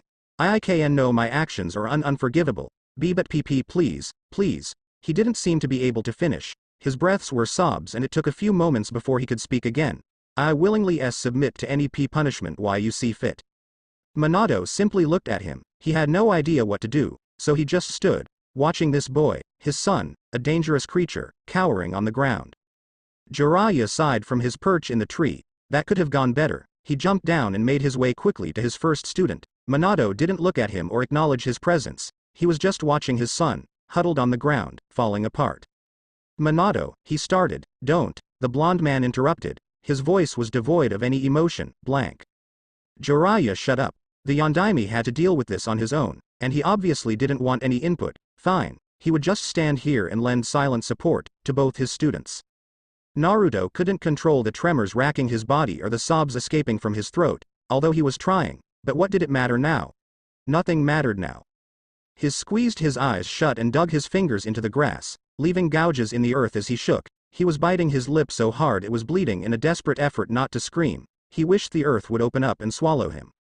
Had ruined everything. He had been doing so well. He had actually gotten the bell. His father had been impressed, and he was sure Jiraiya would be proud. He hadn't even had to use his Kekkei Genkai. He would have explained things to his father, told him what to expect, before he used it, but it was all too late for that now. Everything he had accomplished, all the progress he had made, gone, erased, destroyed, in one instant when he had lost control. He knew it would be hard for him if he drew his father's blood during the fight. So he had tried to avoid that, and he had managed it. Up to the end, even then, it had been such a small amount. He thought he would be okay, and he had been, although only barely. It had been infinitely harder than he thought it would be. When the scent of his father's blood had reached him, it had been all he could do not to taste it. It triggered a desperate, burning thirst in his throat. It sang to him, although the call was fading. The energy it contained dissipating the longer it sat on the blade. Drying in the late afternoon sun, he had been able to retain a thin thread of control. Although it took every ounce of concentration and he couldn't do anything but stand completely still. If he made any sort of movement, he thought he would snatch up the katana and taste the blood. It was hard, desperately hard for him, but he had done it. The longer the blood was out of the body, the less he wanted it. He only had to hold on a little longer, and he thought he would be able to move to disperse the jutsu and get rid of the clone in the blood, had deal with the fresh blood scent coming from the Hokage after that. But the clone, the stupid clone, had tried to taste the blood itself. He should have dispersed it immediately, even before the blood scent had gotten to him, but he had been so happy to get the bell, he hadn't even thought of it, and once the blonde had tasted the blood, he was lost. The roar of his instincts had brushed his control aside like he would brush a wisp of cobweb from his face. But, oh Kami, it had tasted so good, it had been the most amazing thing he had ever had, and it wasn't even fresh. He immediately wanted more. One more taste, of fresher blood, wouldn't hurt. His father was already bleeding. The wound he had given the Hokage was shallow and the blood had already stopped flowing. It was easy enough to make it start again and draw more blood out than would normally appear. It was also easy to hold his father still, so he wouldn't move away. Humans were so oddly squeamish about having their blood consumed. In the back of his mind, he was a little surprised his powers were working at all against his father, but he didn't pay the thought much attention, he was too focused on the blood. When he had tasted the fresh blood, it had been ecstasy, he had never felt so incredibly alive. The energy in his father's blood transferring to him, it tasted the way his father smelled, warm and spicy and clean and home, on top of the metallic taste only blood had, but 100 times more intense, he had savored every drop. And it sang to him, the way he had felt his father's voice in his bones.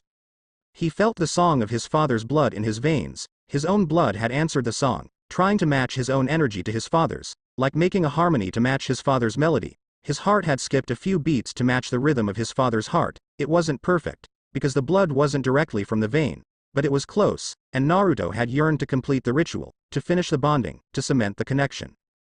But it wouldn't happen now, he was certain, absolutely certain from the depths of his being, that his father would reject him, that his father would want nothing to do with him. Jiraiya was probably disgusted with him too, after that display. His father's voice, as soft as it had been, had gotten his attention, and the look on his face when Naruto had glanced up. The horror and shame Naruto felt, when he realized what he was doing, had snapped him out of his state in an instant. He had desperately clamped down on his instincts, released his father, and leapt away, but the damage had been done. He had apologized, but words were fairly useless in this situation, and he didn't think it would matter in the slightest that he had meant them from the bottom of his soul. He had seen the look on his father's face, fear had dominated the Hokage's expression, but there had been something else. Naruto had seen it often enough to know exactly what it was. Disgust. It hadn't been very obvious, but it had been there, and it had broken his heart and crushed his spirit. His father was just like all the others. He was happy to have Naruto around when he thought he was normal, human like everyone else, but the moment Naruto showed his other side, showed his Kekkei Genkai, that changed. Fear and disgust, he was used to it by now, it was the reaction he always got. Even Jiraiya felt it, at least at first, but he had always been able to ignore it.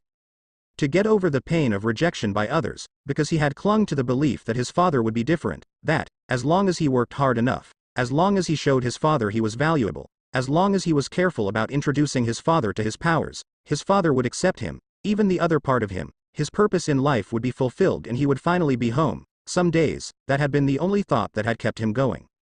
And he had just wrecked his only chance. It didn't matter how good he was now, how valuable he might be, because he knew where fear and disgust led, where they had led every other time someone had seen his power. Hate. His father might not hate him now, but he would. He is, after all, only human. The bitter thought raced through Naruto's mind.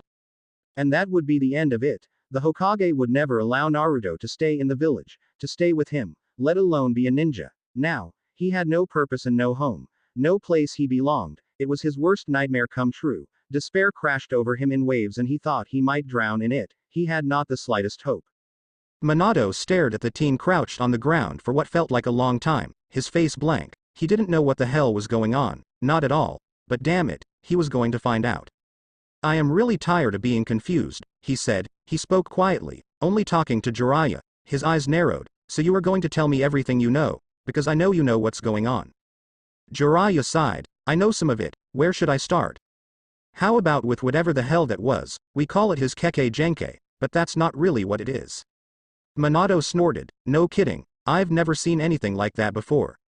Jiraiya ran a hand through his hair. He really didn't want to be the one to explain this, to understand about the power Naruto has. You have to understand he's not. Jiraiya trailed off. Minato looked at him expectantly. The Toad Sage tried again. Look, Kushina-san wasn't. Why couldn't he just say it? Wasn't what? Wasn't from Whirlpool. I kind of get that feeling, Minato said sarcastically. An idea was forming in the back of his mind, but it was well, suffice to say he really didn't want to contemplate it. Jiraiya gave a short bark of laughter. No, she most definitely wasn't from Whirlpool, he muttered. Well, where the hell was she from then? Minato yelled. He was really on his last nerve here and his sensei was beating around the bush. It felt good to yell, to get some of his frustrations out, just spit it out. Naruto should be the one explaining this. Jiraiya yelled back. I don't understand half of it myself and it's really not my place. This is between you and him. Naruto is in no condition to be telling anybody anything. Minato replied, pointing at the form huddled on the ground. He and the Toad Sage had both seen broken men, those who had reached their limit and had been pushed beyond it. Naruto looked disturbingly like those men. He had stopped sobbing, but Minato didn't know if that was a good thing or a bad thing. It's alright. Yondaime Hokage Yui, I will tell you whatever you want to know, a voice said. The men turned to face the boy that had spoken. He was still kneeling, but he had lifted his head from the ground. Now he simply sat, his eyes downcast, his hands sitting lifelessly in his lap. He was still trembling, but it wasn't nearly as violent as before. His voice was scratchy, as if he had torn up his throat with his sobs, which Minato thought was entirely possible. It was also empty. Devoid of any emotion, a trail of blood from his lip was drying on his chin. He made no move to wipe it away. Minato narrowed his eyes a little. You don't have to do that, Naruto. Jiraiya-sensei can answer my questions. Forgive me, Hokage Yui, but he is correct when he states he doesn't understand everything. I am the only person who could possibly provide you the information you need. He is also correct in the fact that this is a matter between you and myself. I am the proper person to be answering your questions. Minato blinked. The whole speech had been delivered in that expressionless tone, and the phrasing, it was so formal, almost archaic. Jiraiya sighed next to him. He only talks like that when he is nervous, but that voice isn't like him. Minato nodded, but didn't say anything. Instead, he walked closer to where the young blonde was kneeling. Jiraiya followed him. He stopped about 5 feet away. Naruto, look at me, he commanded, his own voice carefully blank. Naruto instantly complied. Minato heard Jiraiya's small gasp, and he knew he himself showed some surprise. All the life had disappeared from Naruto's face. His features were completely blank and his eyes were dull. The spark, the fire, normally contained in them was totally gone. Minato had only been in his presence for a few hours, and he already knew that Naruto was a bundle of energy, of life, that even in his darkest moments, he still burned brightly. Jiraiya had been with him for 7 years, so the realization hit him harder, but both men knew this was bad. He was broken. Now, if they could only figure out why, maybe they could put him back together. Naruto didn't react to them at all, he simply looked at Minato. Very well, Naruto, the Hokage said. Jiraiya-sensei was trying to tell me something earlier, did you hear that? Naruto nodded. Will you tell me what he was trying to say? He was trying to say that in order to understand my power, you have to understand that I am an not. He stuttered a little and looked down at the ground again. Not an entirely, human. Minato said nothing. He was trying to absorb it. He wasn't exactly surprised, not after what he had seen and felt, but this was the possibility he hadn't wanted to consider. You're not a Jinchuriki, he said. It was a statement, not a question. He was grasping at straws and he knew it. Naruto shook his head. Then what are you? Naruto flinched slightly, but answered, I am a Hanyu. Hanyu, Minato breathed, half demon. He thought that was just a legend, but it explained things, some things, well, actually, nothing. It didn't explain a goddamn thing. If you were a Hanyu, then Kushina, he couldn't finish the thought. Naruto finished it for him. My mother is a demon. He started to sway, and Jiraiya caught him, which was good because his legs wouldn't support him anymore. The only demons I have ever heard of are the Biju. How is this possible? Minato whispered. The woman he had known had been a powerful ninja. Yes, she had been somewhat aloof, with a wicked temper. Yes, but a demon. His only experience with demons was the attack of the Kyuubi, almost 16 years ago. Kushina did not seem at all like the Kyuubi. There are others besides the Biju, Hokage Yui, Naruto answered. Konoha is part of my mother's territory. She was visiting here and met you. She was very intrigued by you, which is no small thing, to excite the interest of a demon. Traits like courage, loyalty, and dedication are very important to demons. They also value battle skills. She was very impressed by the things she saw in you. She even went so far as to enjoy your company. I cannot stress how unusual that is. For a demon to actually seek out a human is nearly unheard of. You must be a very exceptional person. She was impressed by me. She enjoyed my company? Minato repeated, pushing away from his sensei to stand on his own 2 feet again. Did she love me at all? Naruto didn't say anything for a moment. When he answered, his voice sounded sad. No, Hokage Yui, she did not love you. She does not love me. Demons do not feel emotions such as love. They are incapable of it. He paused. I am sorry, he whispered. Minato rubbed his eyes. He wanted to know more about Kushina, but really, it was of secondary importance. She wasn't here. Naruto was. He was the issue that had to be dealt with now. So, whatever her feelings were, she felt enough of them to honor me with a gift, he said. Hi, Hokage Yui, there is no higher honor, for it to be bestowed on a human is extraordinary, Naruto said, repeating his words from earlier. I take it there aren't a lot of other Hanyu running around, then. No, my mother knew of no others, there may be one or two she didn't know about, but no more than that. So Naruto was most likely one of a kind, no other like him in the whole world, at least each Jinchuriki had up to 8 other people in a similar situation as they were, what a lonely existence. Minato sighed, and this attitude about offspring being objects to be used as common to demons? It is universal. What about a desire for family, or passing on knowledge to a new generation? Demons have no desire for family, they do not much like company of any sort, actually, they are not social creatures like humans are, and there is no point to passing on knowledge. Demons are basically immortal, they do not age and they do not get sick, they can be killed, but, for the most part, it is difficult to do, so they do not feel the need to have children, the only purpose for offspring is as a gift. Which is why, after you were born, your mother only stayed with you for 4 years. Hi. Most demon children are born as full-grown adults with all the skills and knowledge bestowed on them by their parents. It doesn't take them very long to become strong enough to be useful, because I am half human, my creation was different. Okawa-sama carried me for only a few months before I was born and I grew much more rapidly than a human child for a while. I have also been aware from the moment I was born. Okawa-sama was able to start training me right away. When I was 4 years old, she deemed me ready to go out on my own, then she left. That comment Naruto had made earlier about never being a child had confused Minato, now he understood, at least a little, and you went to find Jiraiya-sensei. Naruto nodded.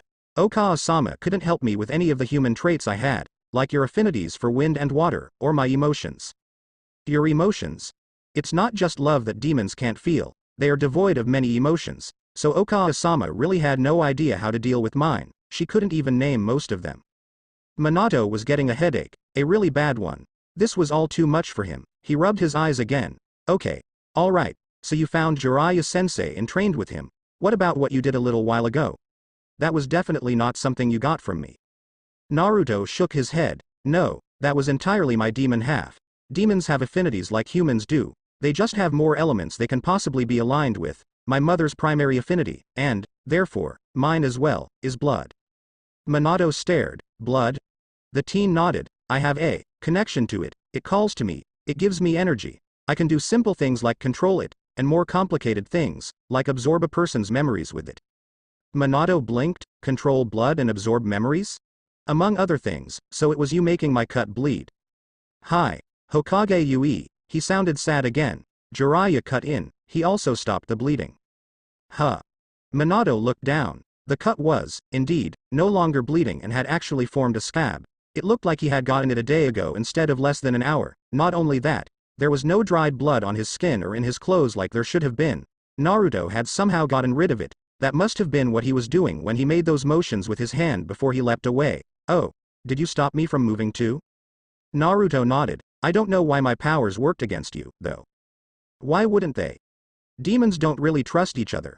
A gift is made in such a way that it can't turn on the recipient it is meant for, unless it is given a direct order by that recipient. That's why you had me command you to take the bell. Hi. It was the only way I could fight you. Well, then, doesn't that explain you being able to use your power on me? No, Hokage Yui. I had obtained the bell. I had fulfilled the command. The directive no longer applied. I should have been able to do it. I have an idea about that, Jiraiya said. Minato turned to look at him. I think it worked because Naruto wasn't threatening you in any way, he wasn't seeking to hurt or kill you, he made a shallow cut bleed more than usual, but you were in no danger of bleeding out, he stopped you from moving, but he didn't stop your heart or your breathing, again, uncomfortable probably, but not actually life-threatening. I've seen him when he does intend to hurt someone, and that was nothing like it. Why do you think I didn't intervene? I knew Naruto would never harm you. Minato looked back at the boy kneeling on the ground, thinking hard. He had felt threatened, especially when he couldn't move, but that was really because he had been so afraid. There was no doubt in his mind that Naruto could hurt others, badly, but really, what had he done to Minato? Scared him, and licked his blood off his fingers. He sighed. Naruto, is that possible? Naruto shrugged. I suppose. Hokage Yui. Fine then, you had the bell. Your command had been fulfilled, as you said, so why did you use your power? Why did you lick my blood? I lost control. It was a small whisper of sound. Minato barely heard him. Lost control? Naruto started. He paused, took a shaky breath, and tried again. I said I have a connection with blood. It's more than controlling it. I can hear it. I can hear the heartbeat of every living creature. I can hear the blood moving in their veins. I can hear the sound of the energy contained in blood. It calls me to taste it, to transfer a little of that energy into myself. And I need it. I crave it. I have to satisfy that need. Minato was staring at him. You drink blood from people? He tried to keep the distaste out of his voice, but didn't quite succeed. No. Naruto's voice actually had some force behind it for a minute, but it quickly disappeared. He flicked his eyes up to look at Jiraiya, then dropped them to the ground again. Animals, he said softly. Jiraiya understood. That was what Naruto was doing on his walks, hunting, and he hadn't wanted his sensei to know. He had been afraid of what the Toad Sage would think. He shook his head a little. The boy was speaking again. I drink from animals so it's easier to control my instincts around people. It's one of the first things Oka-sama taught me. I haven't tasted human blood in years, except for enemies. That's true, Minato. Jiraiya interjected, trying to help his young student. I haven't seen him lose it like that in a long time. If it's true, why today? Why my blood? Minato asked. He had to be sure Naruto wasn't a threat to the village. He couldn't have a half-demon running around drinking people's blood. Your blood is different from others, special, because you are my father, the recipient of the gift. You are whom I am meant for. Your blood sings to me like no other. It's the most beautiful music I have ever heard. I couldn't resist it. I knew it would be hard, the first time, but I underestimated just how hard. And then the clone. He trailed off and shook his head. So it was the clone, Jiraiya murmured. I thought so, but I wasn't sure. Minato was looking between the teen and his sensei. What about the clone? Jiraiya replied. Naruto was controlling himself. He was having a hard time, but he was doing it. Then the clone tried to taste your blood. Naruto is very territorial. If someone tries to take what he considers his, well, it's not pretty. It's a demon instinct, Naruto said. You defend what is yours until death. It didn't matter that the clone was, technically, me. The instant he tried to take your blood, I saw him as a rival, a competitor for my place with you. No way would I let him take your blood before I did. I didn't even think about dispersing the jutsu. He had to be shown that I was the dominant one, and once that instinct was triggered, I wasn't able to hold back. Before you did? Minato repeated. You were expecting to taste my blood at some point? Naruto hesitated, but nodded. I had hoped to, he whispered. It's the final bond. Final bond? When a gift is accepted, there is a bonding that takes place between the gift and the recipient. Connections related to the five senses are forged. The deepest and last one to form is the bond of taste. For me, that means tasting your blood. Minato narrowed his eyes a little. So this connection has been made then? Naruto shook his head. Not really. The blood has to be fresh from the vein. Even the little time it spent out of your body was enough to dissipate some energy and make it too weak to form the bond. The young blonde paused. Don't worry. You have no obligation to me. Minato narrowed his eyes further at that statement, but only asked, what about the other bonds? In place, the first time I saw you, the first time I heard your voice, the first time I smelled your scent, and the first time I felt your touch. And you didn't think I should have been informed of these connections before they were made? Naruto flinched at the anger in his father's voice, but replied in the same dead tone, Forgive me Hokage Yui, it is not usually done that way. All demons know what receiving a gift entails. I know you are not a demon, but I didn't know how else to go about it. His voice dropped to a whisper. I didn't see the harm in it. The first 4 connections only affect me. Only the final one would have had an affect on you. What effects do the bonds have? The Hokage sounded a little less angry. You will never be hidden from my sight. I will be able to hear your voice no matter what, and I will always obey it. I will always be able to track your scent. I will be able to sense your thoughts and feelings when you touch me. If you want me to, after the final bond, you would have had all those abilities too, as well as been able to sense my thoughts and feelings without needing to touch me. I guess that explains why you could track me so well, Minato muttered. Then he sighed. But what does that mean in practical terms? I'll never have any privacy. No, Hokage Yui, it means that no henge or disguise or clone will ever fool me. It means that if you call to me, I will hear you speak. Even if you are on the other side of the world, your scent cannot be hidden from me. Even if you cross through water or it rains, and you can speak to me without words through touch if there is something important you want to say without anyone hearing it, and you would have been able to do all the same things with me, after the final bond, except you wouldn't need to touch me to hear my thoughts and feelings, and you would be able to hear my speech without me calling you. You would be able to do those things any time you wanted to. Minato shuddered a little. It sounded like Naruto was the one that wouldn't have any privacy, so I could tell if you were plotting rebellion, huh? It had been a sarcastic remark, but Naruto didn't seem to pick up on that. Hi, Hokage Yui, among other things. Minato stared at him. He was doing a lot of that, and you're okay with that? He asked, anger once again seeping into his voice. You don't mind me just picking out your thoughts or listening to your conversations without your consent? Naruto looked up at him, surprise flickering briefly in his eyes before dying out again. Of course not, Hokage Yui. Why would I mind? I want to be of use to you. If you are bothering to listen to my thoughts or speech, it means that I have fulfilled my purpose. Nothing could be of greater importance to me. Minato exploded. It had been a long day, a very long day, and he couldn't take it anymore. Stop it. Just stop. He yelled at the boy. Naruto's eyes widened, but he made no other move. Stop talking like you are some object, some tool, some weapon for me to wield. You have your own life, your own soul. You are your own person. Humans are not. He stopped his rant abruptly, breathing hard. Naruto's face hadn't changed, but his eyes were suddenly and completely full of a deep, desperate pain, and Minato felt his gut twist with guilt. He had caused that pain, with his lost temper and stupid words. Naruto lowered his gaze. Humans, perhaps, are not tools, but I am a Hanyu, he said. As such, I am a tool. My mother created me specifically to serve you. She even made me to look like you. It is the purpose in my life. I want nothing more than to stay by your side and to be of use to you. That desire is a part of me and I cannot change it. I cannot bond with another. You are my home. I belong nowhere else.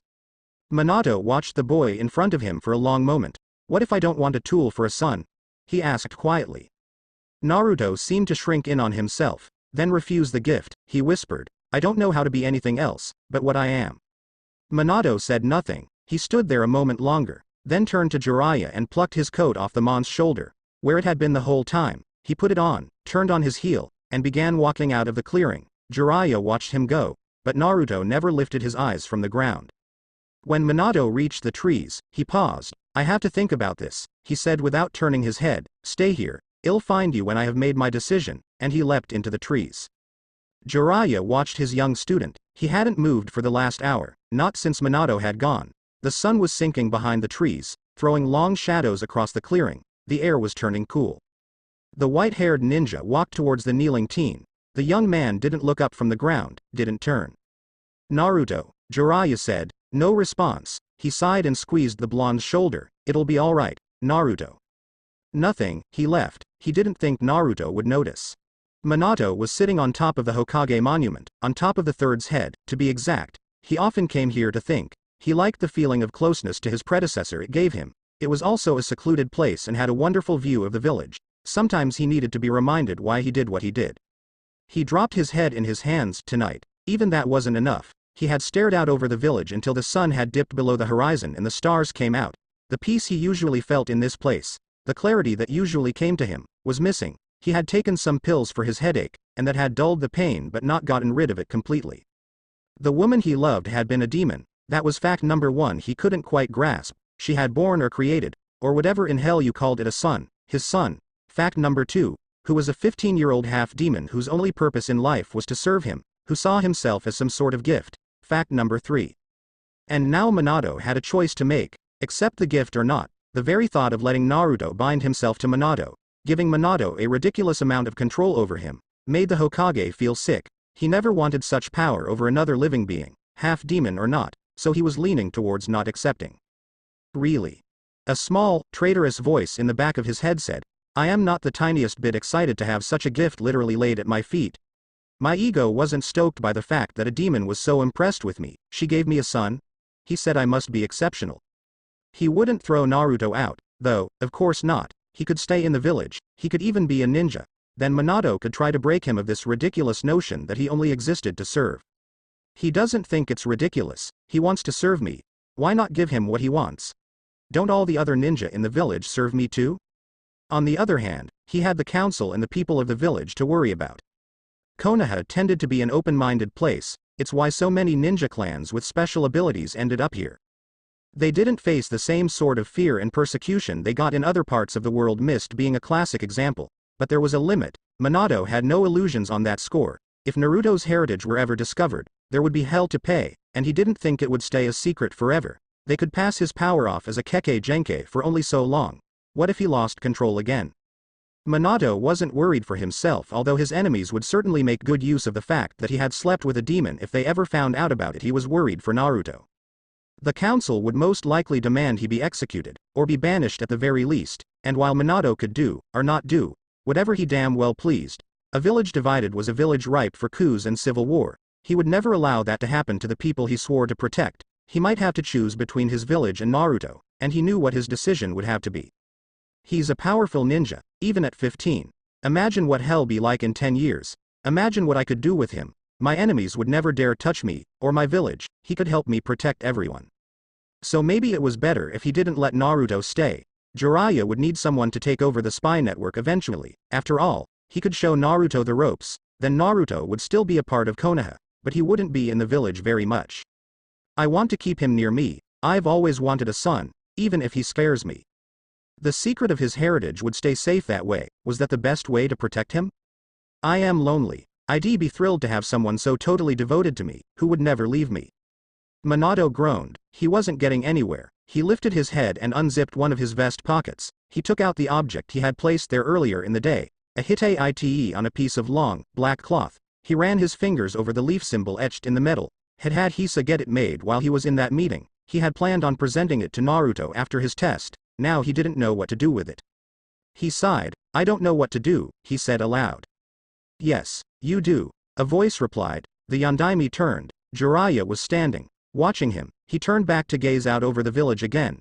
Everything was silent, save for the sound of the wind. You have to accept. Minato jerked his head around. What? That wasn't what he thought the Toad Sage would say. I can't do that. Why not? It's wrong. I'd be buying into that bullshit Kushina put in his head. I'd be taking his life away from him. Jiraiya shook his head. No, you'd be giving him his life.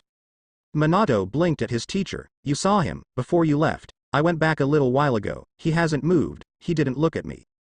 He didn't answer me when I spoke to him. I don't think he even noticed when I put his jacket on his shoulders. He was broken, lifeless. I think I know why. He has said it multiple times. His life, his purpose, is to be accepted by you, to serve you. He was excited to finally come here, to meet you. He was so sure he could impress you enough that you would accept him, despite what he is. But after he lost control, he thought that was it. Did you notice how he spoke, when he was answering your questions? He had hoped to make the final bond with you. Had that happened, you would have been able to do all those things he talked about. He phrased everything in the past tense, like you had already rejected him. I truly believe he thinks he ruined his chances to gain your acceptance. If so, what is left for him? He believes he has no life, no purpose anymore. We both know what happens when a man has no purpose. But, he could find a new purpose. I could help. No, you couldn't. He has no other purpose. It's not something you can change. Minato shook his head. I don't understand that. You don't have to. It will make him happy. He wants this. Why are you so resistant? Just because we want something, that doesn't make it right, Minato said softly. Jiraiya paused. You want this too, he murmured. Minato looked away, out over the village again. Although he didn't really see it this time, his fingers stroked the cool metal of the headband. Damn it, Minato, then just accept. Why are you pushing me like this? Minato yelled. Because I want to see my students happy. The big man yelled back. I know this will make Naruto happy. I know this will make you happy. You have always wanted a son, and don't think I don't know how lonely you are here. Minato didn't know what to say to that. He should have known his sensei would pick up on his feelings, even though he wasn't in Konoha that much. I can't protect him here, when it gets out what he is, Minato said. That's just an excuse. What better protection could he have than being bound to the commands of the Hokage? He can't do anything to harm the people of this village if you order him not to. Minato shuddered. I couldn't do something like that to him. I know you don't like it, but it will appease the council. They may not trust him, they may not like him, but they won't be able to complain that he is a threat. Minato hadn't thought of that. Would it work? It might. Those who break the rules are trash, but those who abandon their comrades are worse than trash. Isn't that what Obito said? What about those who abandon their sons? Silence. It reminds me of Zabuza and Haku. That relationship is so twisted. Jiraiya shook his head. Your relationship is whatever the two of you want it to be. He's not a tool if you don't treat him like one, no matter what sort of bond you possess. This way, everyone is happy. Naruto sat in the clearing. The only movement he had made since his father left was to tilt his head back and gaze at the stars. He had always liked watching them. He wondered what it would be like to be one, hanging in the night sky, surrounded by brethren. If he was a star, though, he supposed he would be the evening star, the one that appeared low down on the horizon. Away from all the other stars, it burned brightly, but didn't stay for long. His father told him to wait, so he was, but he didn't have any hope. He was only waiting to see what his father would do with his discarded gift, even though, in the end, it didn't matter what the Hokage said, he knew what he would do. It wouldn't be long now. Naruto could sense him coming. He slowly reached behind him and pulled his katana out of its sheath, his jacket falling unnoticed from his shoulders. He held the sword for a moment in his hand, savoring its feel. Then he laid it carefully on the ground in front of him, blade pointing to his left. He was ready. He went back to watching the stars. Minato landed in the clearing, Jiraiya right behind him. He took a moment to survey the scene.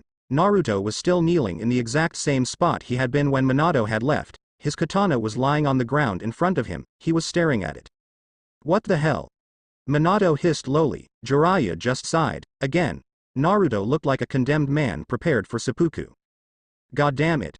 Minato swore, stalking forward. Jiraiya followed at a safe distance behind him. This was really between the two of them anyway.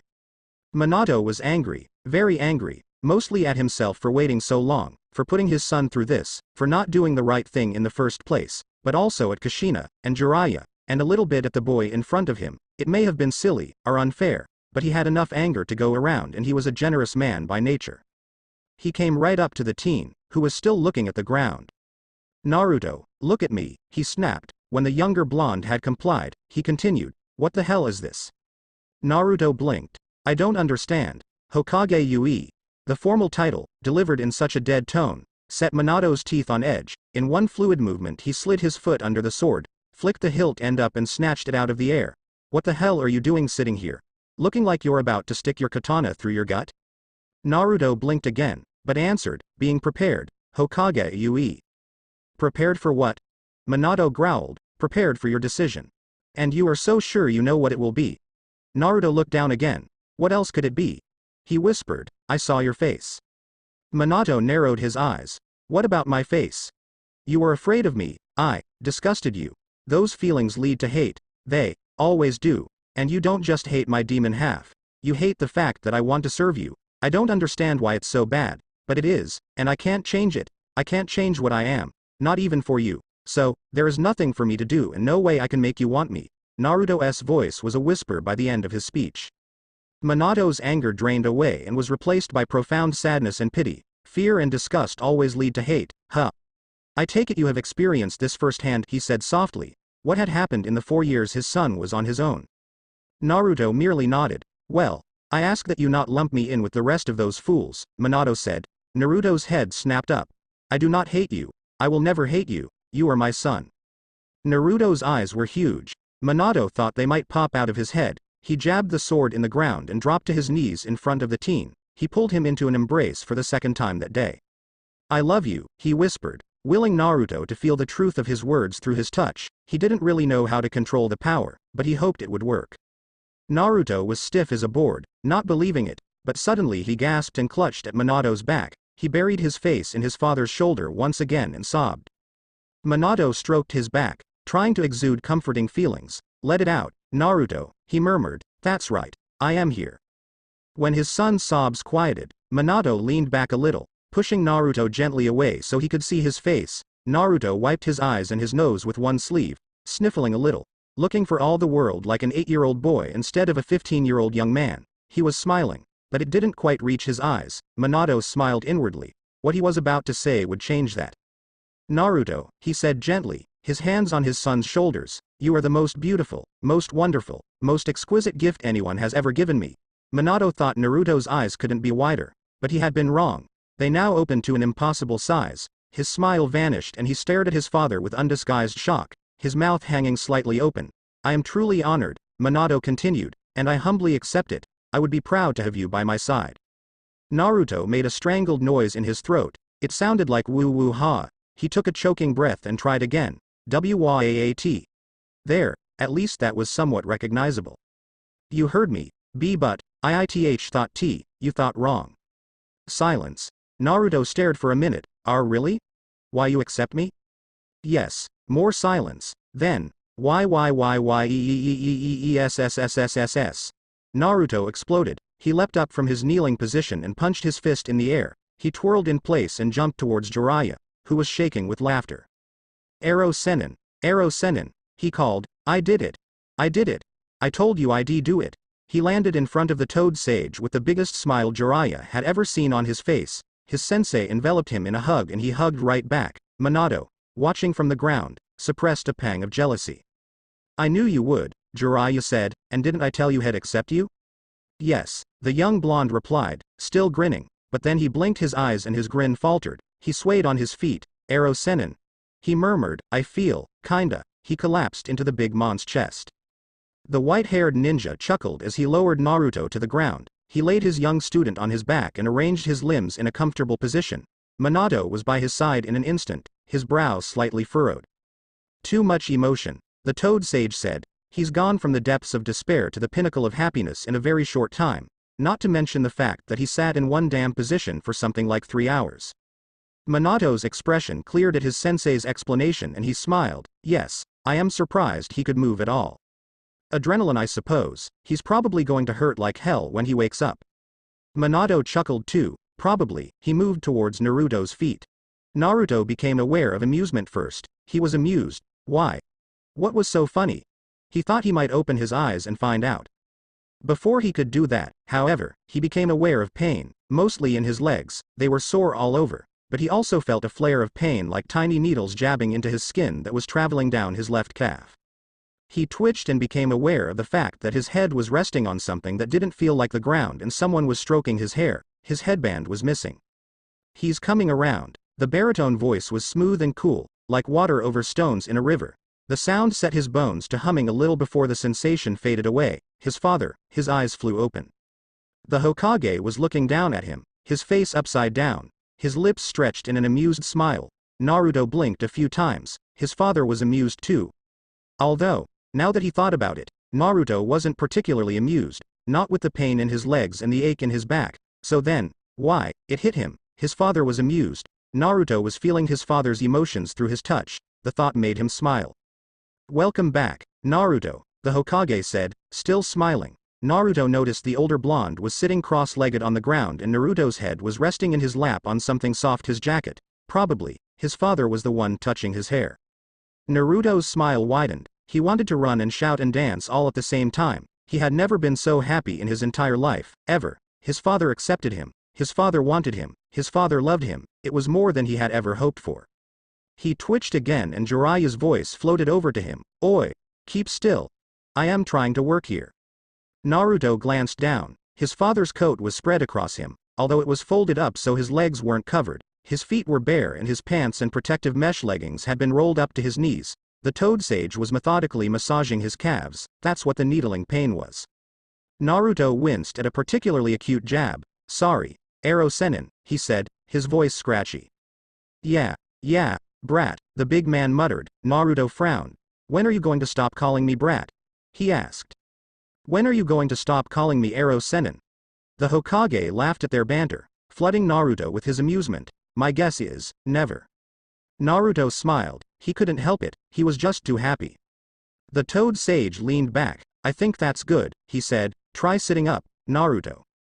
Naruto nodded. Thanks, sensei. He pushed on his elbows and struggled up, his father supporting his back. His hair, unbound by his headband, flopped in his face. How are you feeling? The Hokage asked. Sore, Hokage-sama, Naruto replied. He examined his legs. He had angry red lines scored in his flesh above his ankles and below his toes from his sandals. He also had an interesting criss-cross pattern impressed in the skin of his calves from the mesh leggings. Well, that's what he got for kneeling for 3 hours like an idiot. But, it was worth it. He broke out in a huge grin. But I don't really care about that. His father's laugh bubbled out again from behind him. Naruto loved that sound. No, I suppose you don't. His father paused. Speaking of which. Naruto did his best to turn and look at the Hokage, although all he really managed was turning his head and half twisting his back. There is a final bond that needs to be made, right? Naruto blinked at him. Only if you were up to it. The Hokage rushed on. I don't really know what it entails, so I don't know if you need to wait, or... He was interrupted by a choked noise from Naruto that sounded suspiciously like a sob. The young blonde whipped his head back around, away from his father, trying desperately not to cry. Again, had already cried enough today. His hands clutched the Hokage's coat still in his lap. His father was by his side in an instant, looking worriedly into his face. Naruto. What's wrong? Is it what I said? We can wait, it doesn't have to be tonight. Naruto shook his head and tried to turn his face away, but his father wouldn't let him. The older ninja grabbed his chin in his hand and turned his son's head back towards him. Naruto, look at me. Naruto obeyed, lifting his eyes to his father's, inwardly cursing the few tears that had managed to leak out. He could feel the concern his father was feeling, and a hint of guilt that he may have hurt his son somehow. It just made Naruto want to cry more. What's wrong? And nothing, Hokage-sama. Then why are you crying? I am not crying, Naruto replied. The Hokage cocked one eyebrow at him. I am just happy. Naruto exclaimed. I didn't know you could cry when you were happy. I've always wanted this, and I thought this would be the P part you'd hate the most. And now you want to do it right away. He was babbling, and he knew it, but he just couldn't seem to stop. The Hokage was smiling. Okay, Naruto, I understand. He released his son's chin. So you were okay to do this now? Naruto nodded, still trying to control his breathing. His hands played with the coat in his lap. What exactly do I have to do? Well, you cut your thumb, like for summoning. Naruto explained, finally breathing normally. Then you smear some on my forehead. Like this. He made a motion with his hand, a simple swipe, right to left, across his head. Then you give me your hand, and I take some, and that's it. Sounds simple enough. Will I feel anything? Naruto shrugged. I don't know. I will, and I think you might, but I don't know what. He paused, looking nervous. Also, I might, lose control again? Yeah, it's okay.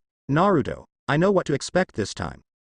Naruto smiled hesitantly. He said that, but what if? He shook himself. His father had agreed. There was no way to go but forward. Okay, Hokage-sama, are you ready? His father nodded. Naruto pulled his father's coat off his lap. He pulled his legs in so he was sitting cross-legged, wincing all the while. The Hokage moved around to face him, crossing his legs in a similar fashion. He was close enough that he was almost touching Naruto's knees with his own. Jiraiya had stood and moved back a couple paces to give them some space. Okay. Naruto whispered, taking a few deep breaths. The Yondaime pulled a kunai out of his pouch and made a cut on his right thumb.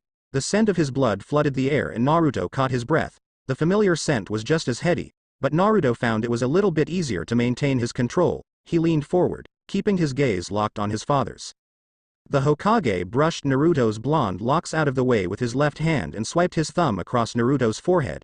It felt like fire. The instant it touched his skin, it burned. Although it was a comforting heat instead of a painful one. He gasped, and the Yondaime paused, a questioning look on his face. Naruto just nodded a little, signaling that he was alright, that the older man should continue. The Hokage lowered his hand and Naruto raised his own to grab it. It was shaking a little, but Naruto was pleased to see the nails were perfectly normal. He grasped his father's hand and brought the bleeding thumb slowly to his mouth. He parted his lips and licked the cut. It was perfect. It was the most delicious flavor, the most beautiful music. Everything else disappeared but the sound and the taste. He had thought it had been intense earlier, but that was nothing compared to this. Energy coursed through his body. He thought his heart might explode. His own blood sang with his father's. A perfect counterpoint. His heartbeat instantly matched with the rhythm provided by his father's heartbeat. He was lost in wave after wave of pure bliss, perfect happiness. He could have been in that state forever, or for a second, when a discordant note sounded in the symphony and a slight bitterness appeared in the taste. He frowned. What was this feeling? Fear and guilt? His eyes snapped open. He was looking at his father's face. The Hokage was crying, silent tears falling to land on Naruto's cheeks. Naruto realized he was lying on his back and his father was leaning over him. One hand resting on the ground near his head, the other clamped firmly between Naruto's teeth. He must have bit down at some point. He relaxed his jaw, releasing his father's hand. It hurt because his father winced slightly, but he made no sound. Naruto ran his tongue over his teeth and noticed they were sharper than they should have been, and not just his canines. He looked at the Hokage's hand. Instead of one small cut, he now had 2 puncture wounds on his thumb. Naruto hoped they didn't go all the way through. He pushed his instincts back, and watched as the claws holding his father's hand started to retreat. He removed his other hand from the Hokage's arm, which he had gripped some time during the bonding, and waved his fingers over the wounds. The bleeding stopped instantly. He hesitated a moment, but then brought the thumb back to his mouth and licked the blood off. Why waste it? He didn't miss his father's flinch or the wave of guilt that followed it. He sighed. His loss of control must have been pretty spectacular. His father's blood was still the best thing he had ever had, but the reaction wasn't nearly as strong. He didn't think he would ever feel that wonderful again. He sighed again and released his father's hand. At least had gotten to feel it once. He started to sit up. I am sorry, Naruto, his father murmured as he moved back, giving his son space. He wiped his eyes quickly. Why? The young blonde asked, confused. The Hokage shook his head. You were so happy, and I ruined it. Naruto blinked. What? I could feel your happiness. It was incredible. It was the most amazing thing I've ever felt, and I could hear something. It was beautiful, and I wanted you to stay there, in that place, for as long as you wanted, but, he trailed off. I was still aware of what was going on here, and you were leaking that feeling, like earlier, only it was worse. I was trying so hard not to be afraid, not to let it through to you, but I failed, and that brought you back. I am sorry. Naruto smiled. You don't need to apologize, Hokage-sama. Jiraiya-sensei says that in order to be better people, we have to face our fear, and you did, nay? I am sure that, eventually, you won't be afraid anymore. Minato stared at his son, surprised by his words, but Naruto didn't give him time to reply. Anyway, I am happy I got to feel it at all, and I am happy you got to feel it too, and hear the music. Isn't it wonderful? That's the song your blood sings. Well, this time, it was the song our blood sang together. Minato blinked a few times. You hear that when you taste my blood? Naruto nodded. Wow. Naruto grinned, but then he frowned. What happened? How long was I out of it? Jiraiya spoke up. It was only a minute or two, Naruto. Just after you licked Minato's finger, you lost it, and fell backwards. You even started leaking a little chakra. Really? Naruto questioned. He shuddered a little. It had been bad then. He was glad it was just a little chakra. Too much and, well, the situation would have been worse. Jiraiya nodded. It was only some small wisps. Anyway, you were like that for just a bit, and then you woke up. Naruto. Something happened to your forehead, the Hokage said. The blood I smeared there seemed to sink into your skin, and then a seal appeared. Do you know what that's about? Naruto shook his head. No, but I guess it has something to do with the ability to sense thoughts and emotions. Is it still there? The Yondaime shook his head. No, it faded. I'd like to see if we can make it reappear though. I am interested in it. Naruto grinned. Right, you're a seal master. If you like, I can show you the seals on my soul too. Minato stared. What? Seals on your soul?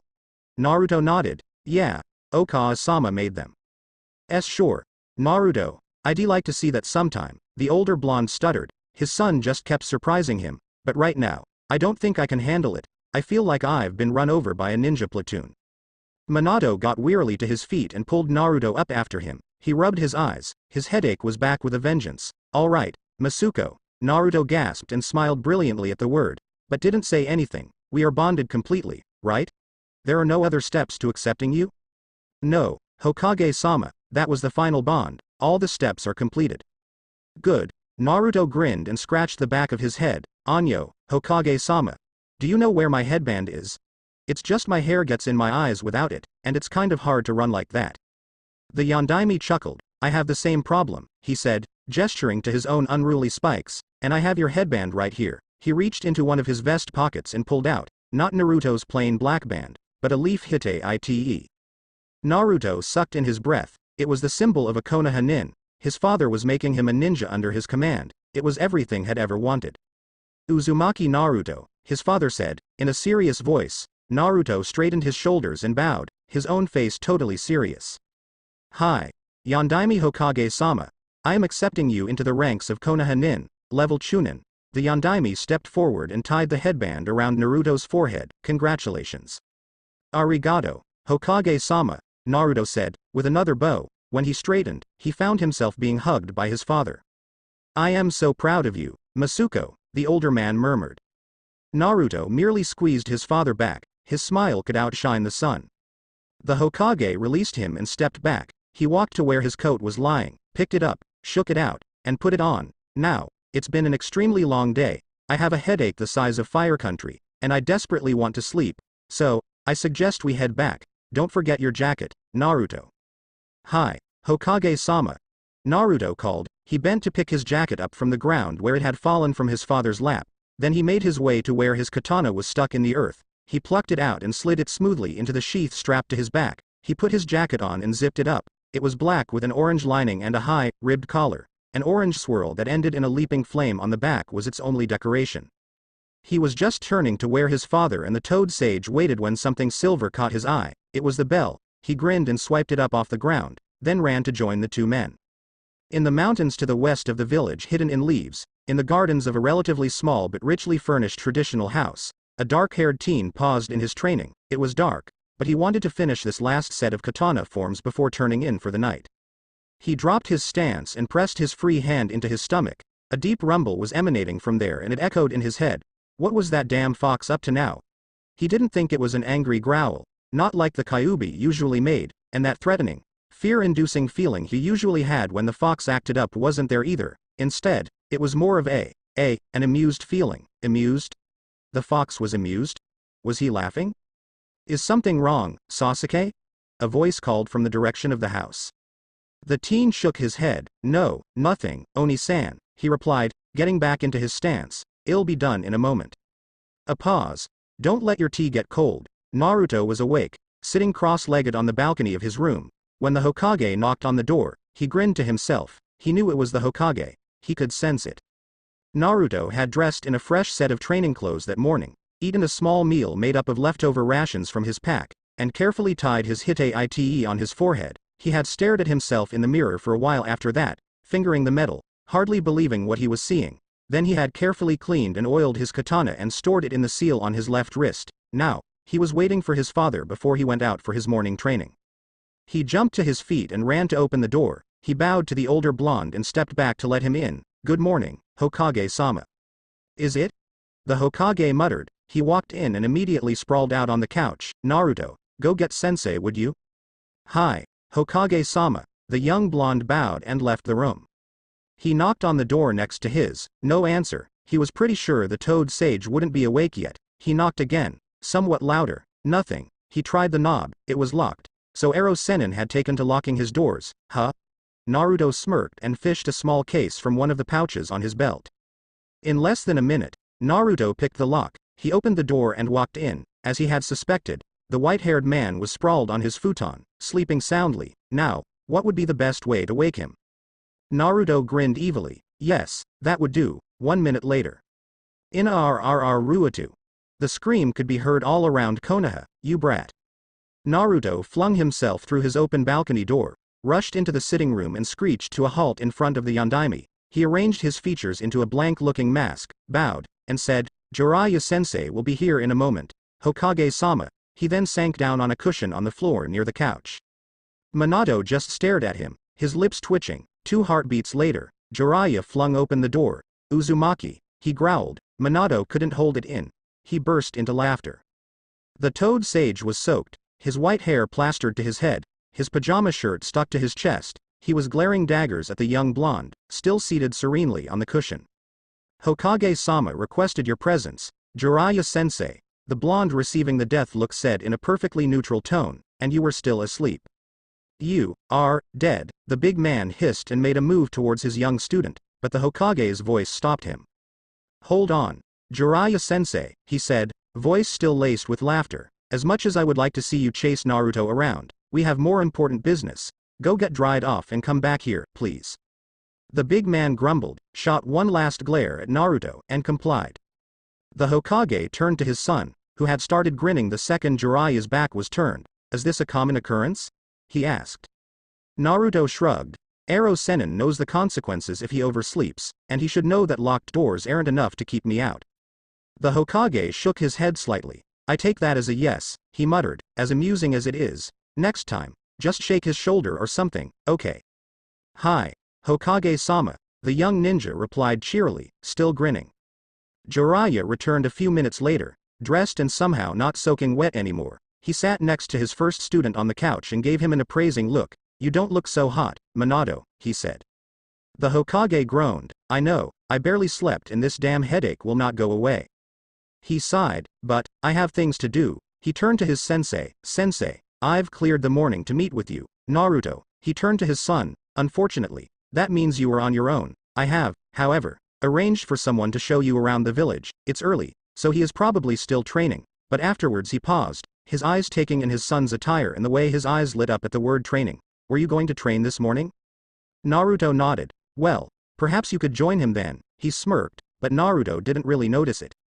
Hi, Hokage-sama, he said excitedly, return to my office for lunch, and we'll discuss what I want you to do next, Hi, Hokage-sama. Naruto leapt up, only to be waved back down by the blonde on the couch.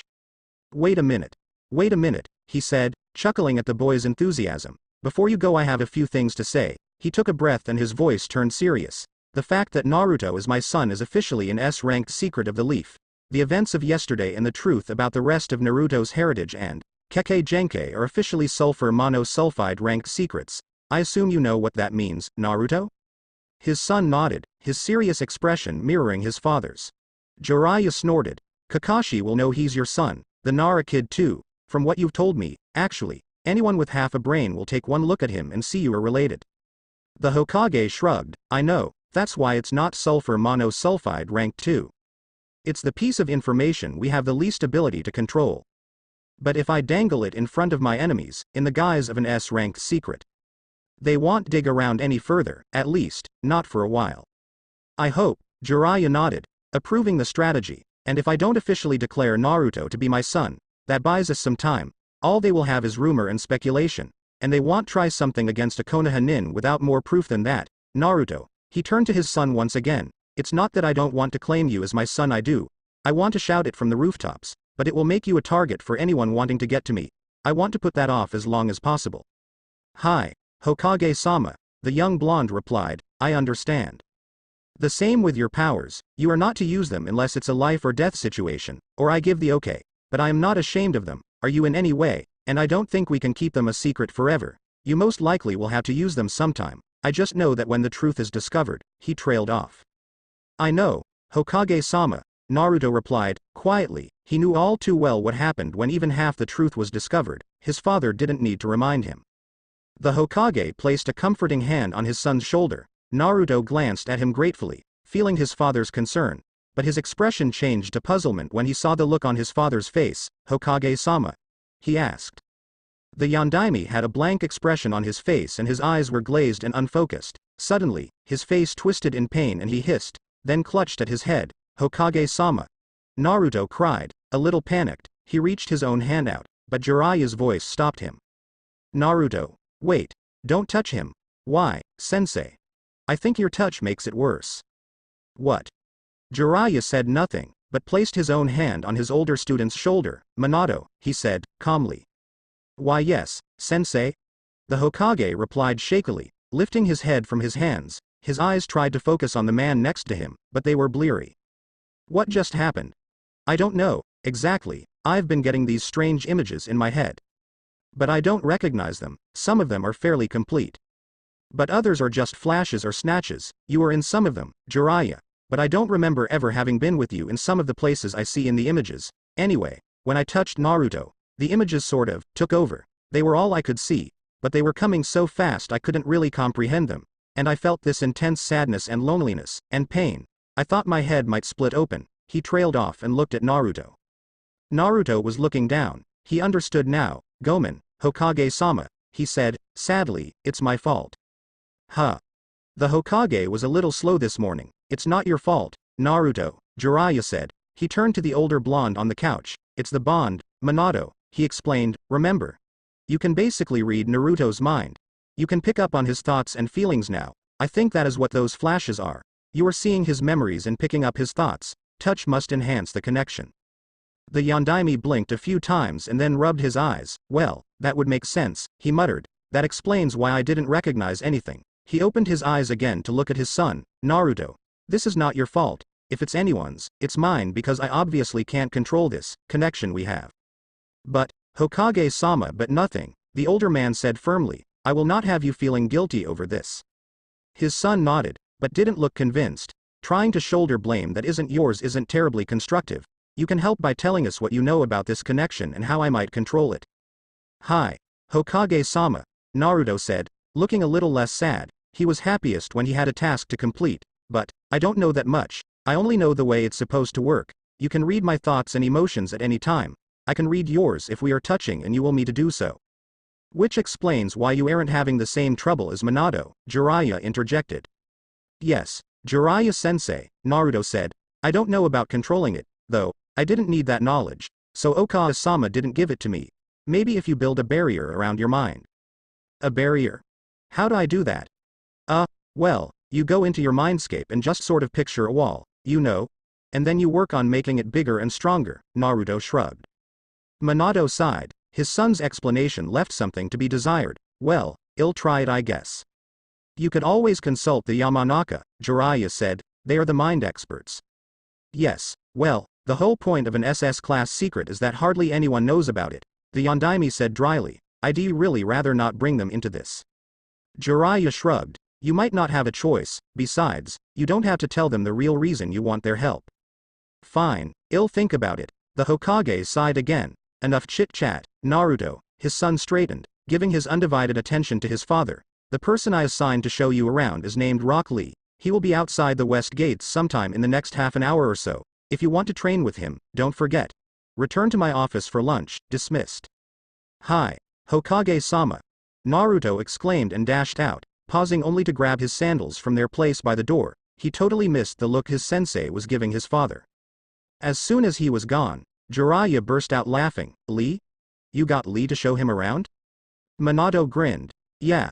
I thought they would get along well, and Lee-kun is a very friendly person. Just the sort to make Naruto feel welcome here, don't you think? Jiraiya just laughed harder, shaking his head, but his laughter died out as the Yondaime continued speaking. One of the more complete images I got from Naruto was you, with a nosebleed, pointing at him and saying something like you're just my type of girl. Care to explain that? He asked, in a pleasant voice, his eyes narrowed. Jiraiya immediately felt his palms get sweaty, had heard that tone of voice before, usually just before Minato killed someone. Well, that was just a little misunderstanding. Naruto waited impatiently on the edge of the road outside the west gate. He had sped here from the Hokage Tower, only pausing when he had reached the gate itself. The guards on duty had been the same ones from the day before, and one had hailed him. Uzumaki-san. He hadn't actually been introduced to the two when he had arrived, so he headed over. He thought he should get to know them as they were, after all, fellow Leaf Shinobi. He had grinned proudly at the thought. They had introduced themselves as Kamizuki Izumo and Hagane Kotetsu. They seemed to be in their early 20s. Izumo had shaggy brown hair that fell over his right eye. His Hite was attached to a dark blue bandana that covered his head. Kotetsu had dark hair that was spiky like Naruto's, but longer. He had narrow, dark eyes, and one bandage across his nose. They were both dressed like typical Konoha ninja, dark pants and long-sleeved shirts and a drab green vest with lots of pockets. A red swirl, like the one on Naruto's jacket but without the leaping flame, adorned the back of their vests and the shoulders of their shirts. They had explained the protocol for a leaf ninja leaving or entering the village: use the gate, but check in only if escorting someone not of the village, and congratulated him on being accepted into the leaf as a chunin. That's our rank. Kotetsu had exclaimed. I knew you wouldn't have any trouble, being Jiraiya-sama's student. Izumo had agreed, but he kept watching Naruto with a thoughtful look on his face. Naruto had inwardly sighed. This was what Ero Sennin had meant when he said that thing about anyone with half a brain.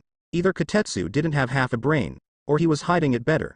Naruto had ignored it and asked if they had seen a ninja named Rock Lee. At the name, both chunin got funny looks on their faces. He passed by here about 10 minutes ago. Why do you want to know, Naruto-san? Izumo had said guardedly. Hokage-sama said I could train with him this morning, then he would show me around the village, Naruto had replied, somewhat confused at the guard's reaction. At his words, the funny looks had changed. Now they looked like they were trying hard not to laugh. Well, in that case, Naruto-san, you can wait outside the gate there. He'll be back around in about 20 minutes or so. He had thanked them and walked out to wait in the place Izumo had indicated. The guards waited until they thought he was out of earshot before they burst out laughing. But his hearing was a lot better than any normal human's, so of course, he still heard them. He didn't understand it though. What was so funny about him waiting for this Rock Lee person? He was a fellow nin, right? What did they know that he didn't? His father had set this up, even suggested he train with his guide, so surely, was his father playing a joke on him? Only one way to find out, he supposed. So he was waiting. It had been about 10 minutes, and he was getting impatient. He began to do some of his warm-up stretches and calisthenics. The way Izumo had talked, Lee had already started his workout and Naruto didn't want to be too far behind the other ninja. What had Izumo meant? Anyway, back around in about 20 minutes. Naruto pondered it for a while. Maybe Lee was running around the village in half an hour. He chuckled. Yeah, right. Just then a rhythmic pounding caught his ears. He paused, cocking his head towards the sound. A heartbeat. No, not just a heartbeat. There was more to the sound than that. There were footfalls striking the ground and deep, even breaths being taken in perfect time with the beating heart. Someone was approaching pretty fast, too. From the forest behind him, he stepped out into the road a little and faced the direction the person was coming from. Was this Rock Lee? If so, his thought about the ninja running around the village might not be so far off the mark. Excuse me, Naruto called, when he thought the unknown person was close enough to hear him, although he couldn't see them through all the trees yet. If it was Lee, Naruto didn't want him to pass by without stopping. The person didn't slow down, but did alter their course towards Naruto. Naruto fought the urge to step back. Suddenly, a blur appeared out of the forest and stopped abruptly in front of him. Did you call me? The person asked. Naruto blinked. He had never seen anyone like this ninja before in his life. His first thought was green, his second was bushy. The ninja seemed to be around Naruto's own age and he was somewhat taller and slimmer than the blonde. He was wearing the most ridiculous, skin-tight, green jumpsuit Naruto had ever seen. He had some sort of light brown, striped leg warmers on his calves that almost covered his blue shinobi sandals and bandages wrapped around his forearms down to his fingers. His hite was tied around his waist. He wore a dark green vest filled with pockets like the other nin. His hair was black and shiny and cut in a bowl shape. His dark eyes were perfectly round and wide, and the whites seemed impossibly big. He had two absolutely enormous, bushy, black eyebrows. They were currently furrowed a little in confusion. Naruto realized he was staring. Gomen. Yes, I did, he said, bowing slightly. Are you Rock Lee? The ninja in front of him nodded. Yes, I am Rock Lee. He struck a pose with one hand stuck out in a thumbs-up sign and a huge smile on his face. His brilliantly white teeth actually sparkled. Who might you be? I see you are wearing a leaf hite, but I have never seen you before. Naruto was staring again. The guard's reactions were starting to make sense to him. I am Uzumaki Naruto, he started, but was interrupted by Lee. Ah. I know you now. You are the ninja newly accepted into the Brotherhood of the Leaf.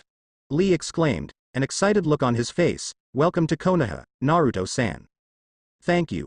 Lee-san. I am to show you our fair village. But, that was later in the day, was it not? A look of panic filled the odd ninja's features. Do not tell me I have misremembered the Hokage's orders and have failed in my mission. No, Naruto interrupted. He didn't want Lee to think he had made a mistake. I am early. Hokage-sama told me where you'd be. I was hoping to join you for your training this morning, if that's okay with you, of course. Lee's face broke out in a brilliant smile again. Yosh! He exclaimed. I would be delighted if you would join me. His smile changed into a smirk. If you can keep up. With that, he took off again, following the wall of the village. Come on, Naruto-san. He called back. Naruto looked after him a moment longer and grinned. He liked this bushy-browed ninja. He took off after him. They were on their final lap around the village. Lee had apparently already run most of the 5 laps he did every morning. The green-clad teen kept a steady, ground-eating pace. Naruto didn't find it hard to keep up. Exactly, after all, he had more stamina than anyone, according to Jiraiya-sensei, but it wasn't easy either. Actually, Naruto found it to be kind of soothing. The pounding of Lee's heart next to him was like the sound of the surf on the sand of the distant ocean. Deep, comforting, eternal. The call of Lee's blood was simple, but steady and strong. A cadence beat out on a drum. The time set by his heartbeat, combined with the sound of his breaths and the thumping of his footfalls, it was enough to lull Naruto into a sort of trance. His own footfalls naturally fell in time with Lee's and his own heartbeat took up a matching rhythm. There was nothing in the world but the running and the heartbeats. A voice penetrated his mind. Yuto-san. Pause, Naruto-san. Lee was speaking to him. Huh? Sorry. I was kind of off in my own world. Do not worry, Naruto-san. I often feel that way when training, Lee replied. We have one more lap around the village. Then I am going to one of the training grounds to practice my taijutsu. Would you like to accompany me? Sounds good, Lee-san, Naruto replied. What rank did Yondaime-sama give you? Chunin. That is my rank as well. Well done, Naruto-san. Thank you. Lee-san. They ran in silence for a few moments. Then Lee spoke again. You look very much like Yondaime-sama, he said. Naruto was prepared for this. He had already decided what he would say when people brought up that fact. Yes, I do, he replied. It would be stupid to deny it. I noticed that when I arrived yesterday. Silence. Lee nodded once, briefly, and said nothing more. They arrived at the training ground Lee said he liked to use. It was a simple clearing in the trees of the forest set with numerous wooden dummies. One end was clear, for sparring. Naruto guessed, it made a good taijutsu space. They started with simple exercises using the dummies, each surreptitiously watching the other, then moved on to more complicated forms. Finally, Lee called a halt. Naruto-san. I am warmed up now. If you are feeling adequately prepared, would you do me the honor of sparring with me? Naruto grinned. Of course, Lee-san. I thought you'd never ask. Lee grinned back. Excellent. Your flames of youth burn bright, Naruto-san. I am most eager to fight you. Naruto shook his head slightly. He had only been in Lee's presence for a short time and he already knew the teen liked to spout things about flames of youth. But Naruto didn't mind. It was nice to meet someone who seemed just as enthused about being a ninja as he himself was. Lee-san. How old are you? 16. Why do you ask? Just curious, is all. Naruto shrugged. I am almost 16, he offered, in case Lee was curious too. So, will this be a strict taijutsu fight, or are we allowing other jutsu too? I will only be using taijutsu. I cannot use nin or genjutsu. You, however, may use whatever you like, the older boy replied, settling into a stance. Naruto blinked at him. Why can't you use nin or genjutsu? He asked. I cannot use chakra well enough for that, my coils are underdeveloped. Naruto gaped at him. Really? You were running that fast without using chakra? Lee nodded, seemingly pleased at Naruto's astonishment. Although I can use chakra to enhance my speed or walk on water, I was not using it today. My goal in life has always been to prove that I could be a great ninja, even without using chakra. Naruto didn't reply. The only thing that separated a ninja from a civilian was the ability to use chakra. Basically, Lee was a civilian that had decided to be a ninja anyway, and he had obviously succeeded, even though the odds were stacked against him. Naruto grinned again. He definitely liked this ninja. Well, he said, settling into his own stance, let's see how you are coming along with that goal. Nay. The two ninja pushed off the ground at the exact same moment, as if by unspoken command, and attacked each other in a flurry of blows. Naruto was good, he knew it, he was fast and he had a knack for surprising his opponents by combining moves that weren't normally used together. That meant they couldn't really predict what he was going to do next. He, however, could usually guess their next move. His sharp eyes could pick out their subtle movements before they made the strike. But Lee was better, he was faster and simply better. Naruto supposed it was to be expected if he spent all his time on taijutsu. He knew several styles, so the younger teen had a hard time predicting his next move. All his moves were executed perfectly, efficiently, precisely, so he rarely left an opening to exploit. Naruto hadn't touched him at all. Although Lee had landed a few blows on the blonde, the only thing that seemed to be saving Naruto other than the fact that he could take hits that would fell an ox was that he was using a style Lee hadn't seen before. However, Lee was already picking up on some of the basic stances and exploiting their weaknesses. Damn it. Naruto had to do something quickly if he didn't want to be flattened. Well, Lee had said he could use whatever he wanted, right?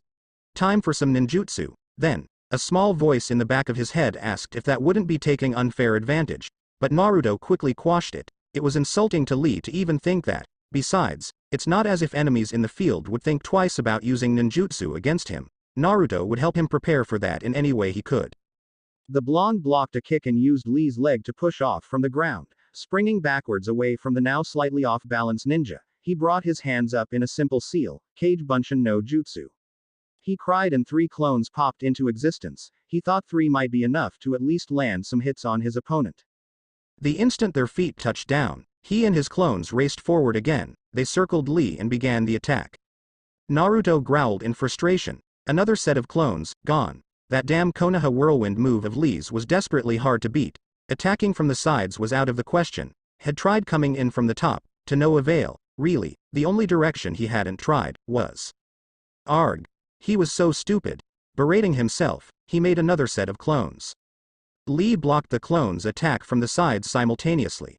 While keeping an eye on the one in front of him, he thought the one behind him was Naruto, but he wasn't sure. It could also be another clone. While Naruto was hiding somewhere, plotting something, Lee had learned fairly quickly that Naruto was a very crafty opponent, not strategic like Shikamaru, who plotted out his moves and his opponent's likely moves for the whole battle, but tricky, always doing the unexpected. It impressed the older ninja. Lee blocked more hits thrown by the clones. Take his taijutsu style for instance. Lee had never seen it before. It was an interesting style. And suited Naruto perfectly. It was all about power and combo moves. Naruto was strong, and not terribly subtle. He liked to wade right in and start fighting, attacking his opponent head-on. Lee was the same way, so he could respect that. But the myriad ways the blonde had to combine his moves with this style was its real strength. With a crafty mind like Naruto's, he kept Lee guessing at what he was going to do next, or what his clones would do next. That also impressed Lee. Just because he couldn't use chakra didn't mean he didn't know anything about it. He had to be a ninja, since all his fellow nin, friend and foe alike, could use it. He knew the Kage Bunshin was a forbidden jutsu, mostly because it used so much chakra. Most ninja would run the risk of depleting their chakra to dangerously low levels if they used it, but Naruto was using it over and over without any sign of fatigue. He must have incredible chakra reserves. Lee knew of only 2 ninja in Konoha that used it at all: Yondaime-sama and Kakashi-sensei. All 4 Narutos were attacking him now, at once. It looked like he would have to use the whirlwind again. He started the attack. He just had time to register the fact that all 4 Narutos disappeared in a cloud of smoke. It was a clone. Where is the real one then? When the ground beneath his feet trembled slightly, his eyes widened, below.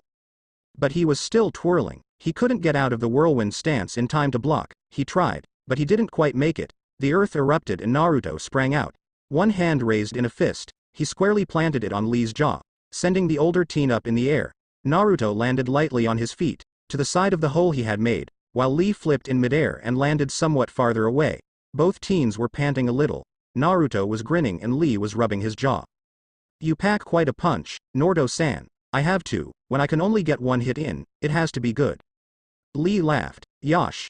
You were quite the opponent. I think you were holding back a little, though. Thank you. You were also quite the opponent, and you were also holding back, but we have to save some tricks for the next fight, nay? The teens smiled at each other. That was a most excellent display of youth. A new voice broke in, deeper than Lee's, but just as enthusiastic. Both teens turned at the sound. A man stood at the edge of the clearing, smiling at them.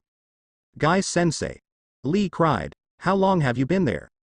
About 15 minutes, Naruto replied, had sensed the man crouched in the tree, but was concentrating on his fight, so hadn't said anything. Lee looked at him. How did you know he was there? He asked. Naruto shrugged. I have keen senses, was all he said. He studied the man.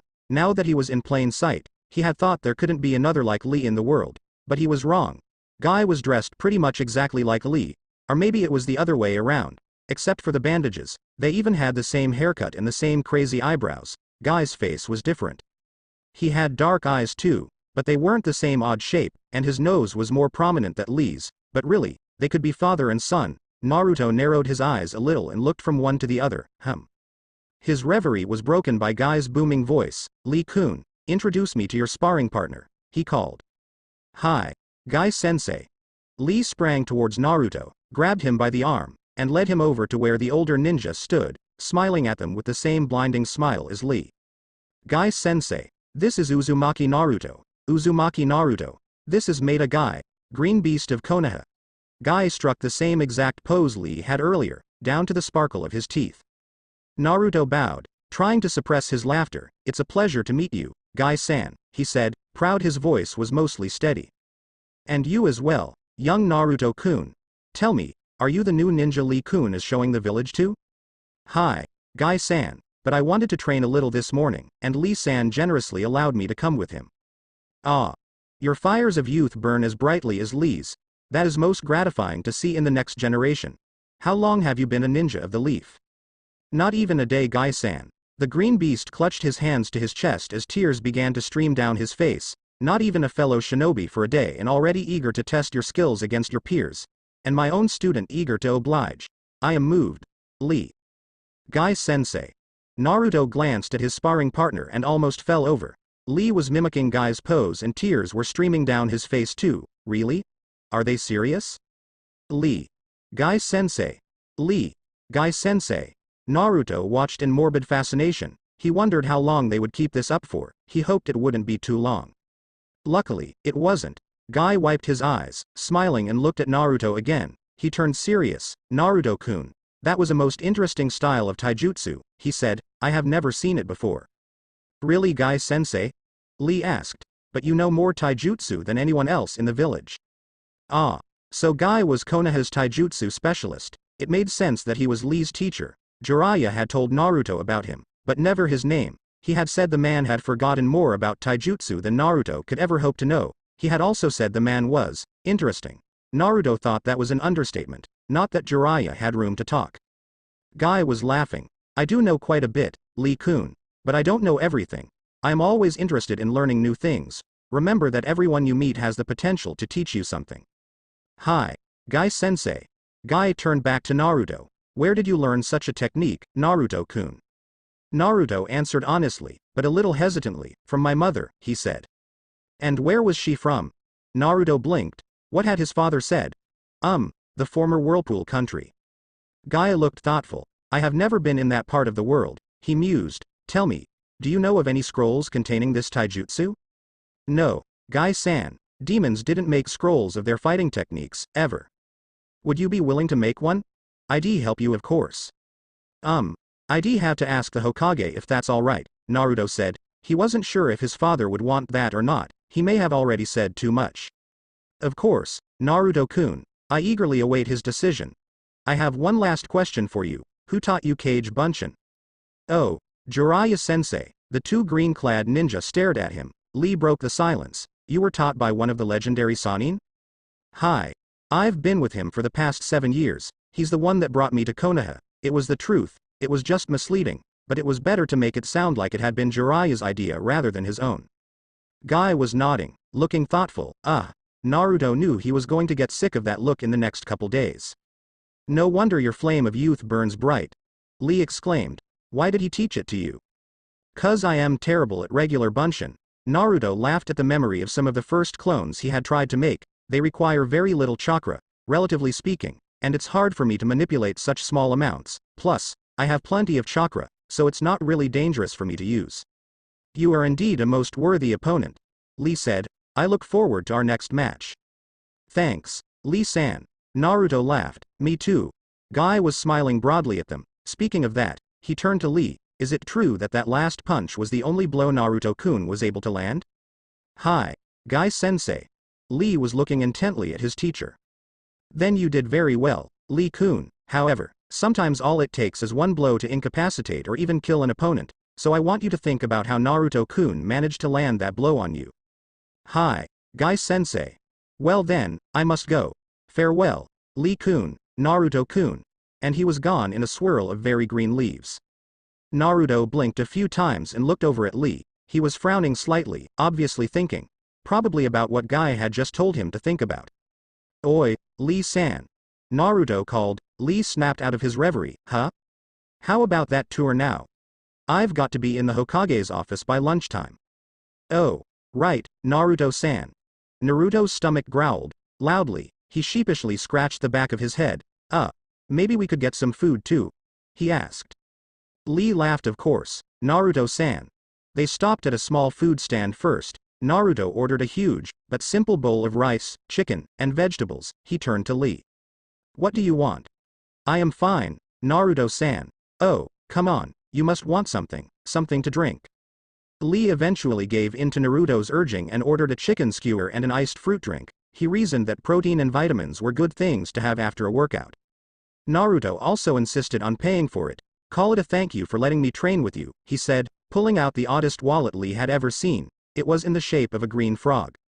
No, it was my pleasure, Lee said. My fellow Chunin don't often train with me, he added, a little more quietly. Well, I can see why. Naruto chirped. He missed the startled look on Lee's face, and the dejected look that followed it because he was busy paying for their food. He plowed right on. I mean, I bet none of them come close to you in taijutsu. They probably don't want to be beaten into the ground all the time. He laughed and turned to Lee, whose face was now sporting a smile, a real smile, not one of those blinding ones. Thank you for the food, Naruto-san, was all he said. They ate quickly, Lee watching in amazement as Naruto proceeded to demolish the substantial amount of food he had ordered in less time than it took Lee to eat his few pieces of chicken. The blonde practically inhaled his meal. He looked up at the dark-haired teen in front of him. What? Nothing, Lee replied, smiling brightly. Naruto shrugged and continued eating. Afterwards, Lee showed Naruto Konohagakure. He started by taking Naruto up to the top of the Hokage monument.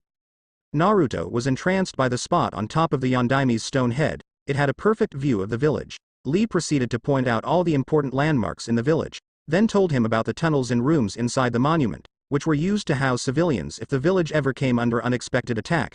Naruto listened very closely to Lee's explanation of the emergency plan the ninja used in such a situation. They then went back into the village and carefully crossed it from east to west, leaping from rooftop to rooftop. Lee pointed out the shopping districts, with special emphasis on the best places for ninja supplies, and the clan compounds, including a brief description of each clan's abilities and the members Lee knew. Naruto had heard of most of the clans from Jiraiya, but was surprised to learn that almost all of them had a representative around his and Lee's own age. Are they all Chunins? He asked. Ah, but it is rumored that Neji-kun and Sasuke-kun will be promoted to Jonin soon. They had finished with a very thorough tour of various training grounds, although in the interest of time, Lee had stuck to the main ones. There were still a lot of them. Naruto was most intrigued by number 44, the Forest of Death. No one is allowed in there without special permission from the Hokage, Lee said. It is only used for special purposes, like Chunin exams, or Jonin tests. Why?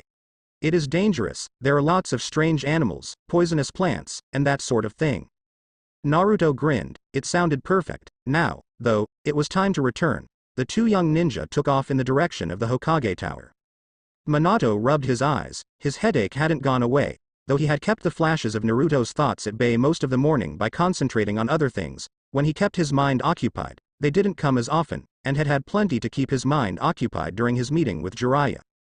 They had talked about Naruto, a lot, including when and how Jiraiya had taught him the Rasengan. He was 13, Really? Yeah, he learned it in 2 months. What?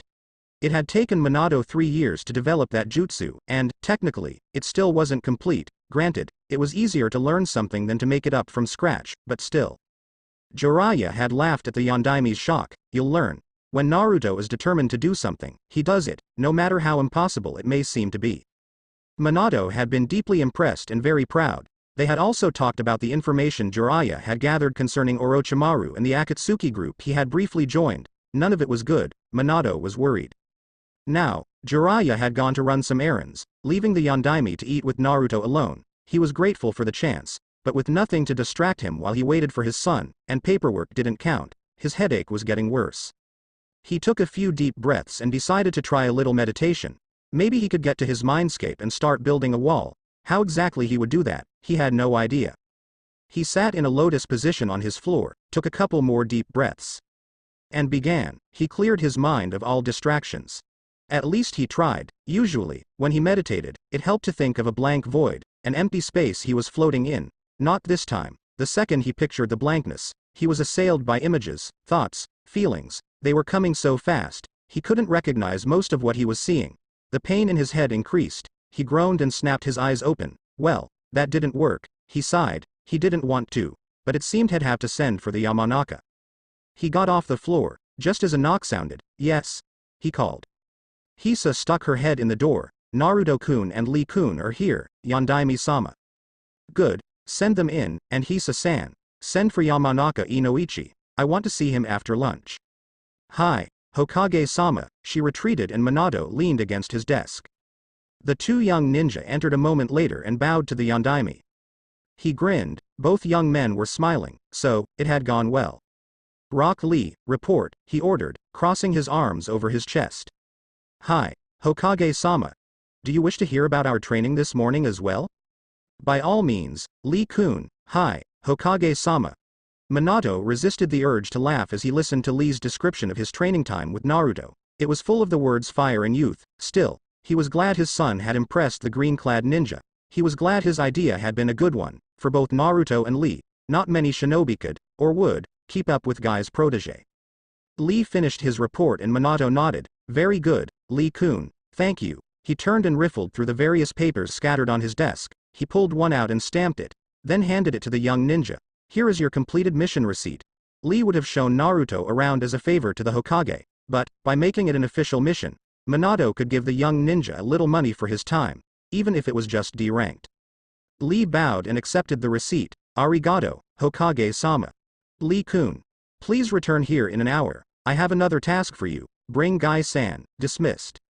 Hi, Hokage-sama. Lee bowed again. Goodbye, Naruto-san. The blonde waved and the other young ninja left. Minato turned to his son. What do you think of Lee-kun? Naruto laughed. I like him. I am going to train with him again tomorrow, if that is alright with you, Hokage-sama. Of course, I think it's great. He cocked his head at his son. It sounds like you have made a friend. Naruto blinked a few times, all traces of his smile gone. Friend? He whispered, his eyes wide. It clearly had not occurred to him. Naruto, his father said, I know the feelings this morning, the pain and loneliness. I know that was yours. Naruto looked down. I hate the fact that you ever felt that way, and I am more sorry than I can say. I will do everything in my power to make sure you never feel that again. But, I can't do it all. Friends your own age will help. Silence. Finally. Hi, Hokage-sama, Naruto said, softly. He didn't sound convinced. Minato sighed. It made his chest ache to know his son was almost 16 and had never had a friend. It hurt worse to know his son didn't think anyone wanted to be his friend. Minato didn't need to hear his thoughts to pick up on that, but the Hokage knew better. He was certain the young ninja of Konoha would accept Naruto. Still, it wouldn't happen overnight. Trust takes a while to build. Alright, Naruto, he clapped his hands together and his son's head shot up. It's time for lunch. How about I take you to my favorite place? The younger blonde smiled, and it was like he had never been sad at all. Hi, Hokage-sama. Thanks for watching.